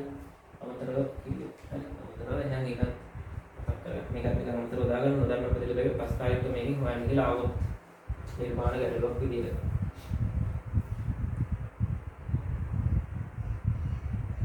හොයාගන්න පුළුවන්. හරි එහෙනම් හොම්වර්ක් විදිහට 2010 ප්‍රශ්නයක් කරලා බලන්න. ඊට අමතරව මම අර තව ප්‍රශ්නයක් ඔයාලට දෙන්න ඒ ප්‍රශ්නයක් කරන්න. හරි ගොඩක් වෙලාවට මේ ප්‍රශ්න කරගන්න පුළුවන් මේ විදිහට නිකන් අර අපිට පරිපත සටහන ලස්සනට දීලා තියෙනවා තමයි හරියට කරන්නේ. හරි. හැබැයි අපිට ඇත්ත රූප ටික දුන්නොත් එහෙම හරි මෙතෙන්ට දෙනවා නිකන් ප්‍රතිරෝධ පෙට්ටි දෙනවා ඒව සම්බන්ධ කරගන්න දන්නේ නැහැ. හරි ධාරා නියාමකේ දුන්නාම අර සරුංගල් වගේ ඔහේ ලකුණු කරලා දාන්න නැතුව ඒ කල්පනාවෙන් ලකුණු කරන්න. හරිද? බැටරිය ඇත්ත බැටරි කැලලක් දුන්නාම ලකුණු කරන්නේ මාරු කරලා. හරිද? දැන් මේක අපි නිකන් සරලව මේ පරිපතේ මේ විදිහට නිකන් ලස්සනට ඇඳලා අපිට පුළුවන් විදිහට. දැන් මේක ඇත්තම රූප සටහන් ටික දීලා ඇත්ත රූප ටික දීලා මේක යා කරන්න කියලා දුන්නොත් එහෙම පරිපතේ හරි මාරු කර මේවා කරනවා. හරිද? එතකොට දැන් විභාගෙට හම්බෙන පේන වතුරක් වගේ ගත්තොත් අර වරහණක් විදිහට නෙවෙයි තියෙන්නේ. පේන වතුරක් ඇත්තම දුන්නොත් දෙන්නේ මෙන්න මේ විදිහට ලී පටියක් තියෙනවා. හරි. ඊට පස්සේ මෙන්න මෙතන තියෙනවා ඔය වගේ හරි පිත්තල වගේ ලෝහකින් ඔන්නෝම ඔය වගේ මෙන්න එකක් තියෙනවා. හරිද? මෙන්න මෙතන තමයි ඔය පේනුවක් තියෙන ඔය විදිහට. හරි. මේ වගේ පේනුවක් තියෙන යතුරක්. මේ පේනුව තමයි මෙතන සම්බන්ධ කරන්නේ. ඊපස්සේ මෙතන තියෙනවා අර කම්බිය සම්බන්ධ කරන්න පුළුවන් ඔන්නෝම මුරිච්චයක් තියෙනවා. හරි මෙතන තියෙනවා අර කම්බිය සම්බන්ධ කරන්න පුළුවන් ඔන්නෝම මුරිච්චයක්. මේකට තමයි අපි කියන්නේ පේන යතුර කියලා. හරි. මේ වගේ ලී පටියක් උඩ තමයි මේක තියෙන්නේ. හරි ඔය වගේ. ඊට පස්සේ ටකන යතුරක් ගත්තොත් ඒත් අර වගේම තමයි. හරි. මේ වගේ ලී පටියක් තියෙනවා ලී කැලක් උඩ. හරි. ඒතකොට මෙතන තියෙනවා ඔය වයර් එක සම්බන්ධ කරන්න මේ වගේ මුලිච්චයක් දාලා තියෙනවා. මේ පැත්තේ වයර් එක සම්බන්ධ කරන්න පුළුවන් මුලිච්චයක් දාගෙන. ඊට පස්සේ මෙන්න මෙතනින් දැන් තියෙනවා මෙන්න මේ වගේ හරි. තහඩු කැලක් තියෙනවා. හරි. මෙතන තියෙනවා ඒ තහඩුව තද කරන්න පුළුවන් ඔක්කොම කොටසක්. හරි මෙන්න මේ තහඩුව තමයි මෙන්න මෙතන තියෙන කොටසට සම්බන්ධ වෙන්නේ. හරි. ඒතර මෙයාව තෙරපුවොත් එහෙම හරි මේක තෙරපුවොත් එහෙම මෙතන ස්පර්ශ වෙනවා. හරි. ස්පර්ශ වල තමයි මෙන්න මෙතෙන් දාලා මේ පැත්තෙන් එන ධාරාව මේ පැත්තට ගලන්නේ. මේක තෙරපුවා. හරි මේක ටිකක් ටකන යතුරක් කියලා. තෙරපුවොත් ධාරාව ගන්නවා නැත්තම් නැහැ. හරි මේක විවෘත වෙලා හැම වෙලේම තියෙනවා. දැන් පේනවා ගැහුවොත් එහෙම අපි හිතාමතා මේක ගලවලා ඉවත් කළොත් තමයි මේක ඕෆ් වෙන්නේ. හරි මේ විදිහට තමයි ධාරාව යන්නේ. හරි මේකත් කියන්නේ ප්‍රතිරෝධ පෙට්ටියක් මම කිව්වා ධාරා නියාමකයක් අර විදිහට කියලා දුන්නා. හරි ඒකෝල ඒ විදිහට ඔන්න මූලික කරුණු ටික තියෙනවා. හරිද? එහෙනම් ওই විදිහට කරගෙන යන්න. හරිද? එහෙනම් හෙටත් අපි කරමු උදේ. හරි එහෙනම් ඔන්න මේ මීටර් සේතුවේ මම හිතනවා ඉතින් කරගන්න පුළුවන් මේ ප්‍රශ්නයක් මූලික කරුණු ටිකත් එක්ක. හරි. ඒ නිසා එහෙනම් අද ඇති නේද? හරි. අද ඇති එහෙනම් වැටික් කරගෙන යන්න. හරි වැටික් කරගෙන යන්න. මේ දවස්වල ඉතින් ඔය අනවශ්‍ය විදිහට ලොකුවට මේ විදි මරාගෙන පාඩම් කරන්නේ නැතුව ප්ලෑන් එකක් ඇතුව හරි ගානකට වැටික් කරගෙන යන්න. හරි. විභාගෙත් ළඟ නිසා අනවශ්‍ය විදිහට නිදි මරලා එහෙම කරන්න යන්න එපා. හරිද? මොකද එහෙම අනවශ්‍ය විදිහට නිදි බලලා අපි මොලේටත් ක්‍රියේෂක් දුන්නොත් එහෙම තමන්ගේ දැන් තියෙන හැකියාවත් ටික ටික අඩු වෙලා යනවා ඊට පස්සේ. හරිද? දැන් ප්ලෑන් එකකට පොඩි ලොකුවට නිදි බලන්න නැතුව පැය 5ක් විතර මොකද නිදාගෙන හරි පිළිවෙලකට වැඩ ටික කරගෙන යන්න. හරි පිළිවෙලකට වැඩ ටික කරගෙන යන්න. අනවශ්‍ය විදිහට විභාගයට බාරින්න දෙයක් නැහැ. මොකද ෆිසික්ස් වලට කොහොමත් පොතේ තියෙන කේ විදිහටම එනවා කියන්නත් බෑනේ. හරි දෙයක් හිතලානේ කරන්න ඕනේ කියන පස්සේ. ඒ නිසා පුළුවන් තරම් තමන්ගේ මයින්ඩ් එක රිලැක්ස් විදිහට තියාගෙන හරි හරියට වැඩ කරොත් තමයි ඒ විදිහට කරොත් තමයි කරගන්න පුළුවන්. මොකද නැත්තම් තමන් දන්න දේත් කරගන්න බැරි වෙනවා. හදිසියෙ වැඩිපුර බය වෙලා හරි නිදි මරාගෙන පාඩම් කරලා එහෙම නැතුව හරි පිළිවෙලකට හරි ප්‍රැක්ටිකල්ස් ටික හිමීට බලාගෙන යන ගමන් MCQ මම අර දුන්න විදිහට MCQ පේපර් එක දිගටම කරගෙන යන්න. හරි 31 වෙනකම් වගේ කරගෙන යන්න MCQ පේපර් එක. හරි කරගෙන යන්න. හරි ෂෝට් නෝට් බුක් එක තියෙන නිසා ඒක නිතර බලන්න. ඒක ළඟ තියාගන්න තමයි නිතර ගන්න පුළුවන්. පේන තැනක ෂෝට් නෝට් බුක් එක තියාගන්න. හරි වෙන බයොලොජි හරි මැත්ස් හරි මොනවා හරි වෙන එකක් වැඩ කරන ගමන් අතරතුර ෂෝට් නෝට් බුක් එකේ තියෙන පාඩමක් තෝරගෙන අදාළ සමීකරණ එක නිකන් බලන්න. හරි එතකොට දැන් දන්න දේවල් තමයි තියෙන්නේ. නිකන් අර පොඩ්ඩක් මතක් කරගන්නයි ඕනේ. හරි ඊට පස්සේ මාතෘකා ලිස්ට් එක නිතර තියාගන්න පේන තැනක තියාගන්න. ඒක බලනකොට Tamanට නිකන් මේ පාඩම Tamanගේ මග හැරිලා tie වගේ කියලා තේරෙනකොට ඒ පාඩම අරන් බලන්න. හරි නැත්නම් නිකන් ඔක්කොම නිකන් A level syllabus එක ෆිසික්ස් කියලා හිතාගෙන හිටියොත් Tamanට මතකත් නැහැ ඔක ඇතුලේ තියෙන පාඩම් ටික. හරිද? මාතෘකා ලිස්ට් එක ගන්න. අරගෙන ওই මාතෘකා ලිස්ට් එක කියවන යනකොට තේරෙනවා මෑතකදී බලපු නැති පාඩම් හම්බෙයි. හරි. සමහරට පෘෂ්ටිකාදීදී බලලම නැහැ. හරි. සමහරට ප්‍රත්‍යස්ථාවේ කොයි කාලේ බලවද කියලා මතක නැහැ. හරි. විකින්‍යෂ්ටික ශක්තිය බලලම නැති වෙයි. හරි. අංශු භෞතික විද්‍යාව බලලම නැති වෙයි. හරි. හරි ඒ වගේ විශේෂ තැන් වලට හම්බෙයි. හම්බෙනකොට ඒ ටික හොඳට ටිකක් දාගෙන ඒ ටික ඉවරයක් කරලා දාන්න එහෙම ඊට බලන්න. හරිද? නැත්තම් නිකන් අර තමන් ගාව තියෙන පාඩම් යුනිට් ටික ටිකක් දුරස් වෙන්න තමන්ට නිකන් මේක එපා වෙලා යනවා බෑ කියලා හිතෙනවා. හරිද? හරි මේ සැරේ නැතුව ඊළඟ පාර කරනවා කියන ඔය වගේ දේවල් මේ කාලේ සාමාන්‍යයෙන් හිතන දේවල්. හරිද? හරි හොඳම එක තමයි කරන්නේ මේ සැරේ ඊළඟ පාර ලියනවා කියලා හිතෙන්න පටන් ගන්නවා. හරිද? එහෙම කරගන්න යන්න එපා. හරිද? එහෙනම් කරන්න තියෙන්නේ මොකද්ද? දැන් යම්සි මට්ටමකට ඇවිල්ලා තියෙන්නේ. හරිද? විභාගයට යම්සි මට්ටමකට මේ ගොඩක් ලොකු මට්ටමකට ඇවිල්ලා තියෙන්නේ. හරිද? අර ඒ නිසා මේ ඉතුරු ටිකේ මොකක් හරි පොඩි අනුක්‍රමණයක් හදාගෙන ටිකක් තව පොඩ්ඩක් උඩට යන්න try එකක් දෙන්න. හරිද? හරි නැත්නම් ආයෙසරයක් තව ශෛ එකක් එහෙම කියලා කියන්නේ ආයෙ බිඳුවට වැටලා උඩට යන්න ඕනේ. හරිද? දැන් මෙතන ඉඳන් උඩට යන එක ලේසි ආයෙ බිඳුවට වැටලා උඩට යනවා. ආයෙ අතිශය මහන්සි වෙනවා මේව. හරි. ඒ නිසා හරි මේ ඉන්න ටිකේ පොඩ්ඩක් මේ කාලය ඇතුළත තව මාසික විභාග ඉවරයිනේ. හරිද? මාසික විභාග ඉවරයි කොහොමද? ඒ නිසා හරි කල්පනා කරලා තමන්ගේ අඩුපාඩු ටික හඳුනාගෙන එතෙන්ට වැඩ කරන්න. ඒක ලේසි. හරි. දන්න පාඩම් නැවත නැවත බලනවට වඩා තමන් ආස පාඩමකටම හැම වෙලේම මේව කරන්නේ නැතුව හරි නොදන්න තැන හරියට හඳුනාගෙන වැටි කරන්න. ඒක ලේසි. හරි. හරි එහෙනම් අදට ඇති හෙට පන්ති කරමු. උදේ හරි එතකොට එහෙනම් ඔන්න හෙට ගොඩක් වෙලාවට මේ අර නලවල කම්පැනි ප්‍රැක්ටිකල්ස් ටිකත් එක්ක මේ තව විභාගමානෙත් පොඩ්ඩක් මතක් කරලා බලන්න. හරි. එහෙම කරලා අපි අවශ්‍ය ටික තැන් තැන් වලින් කරලා දාමු. හරි එහෙනම් හෙට උදේ පන්ති කරමු. හරි. අදට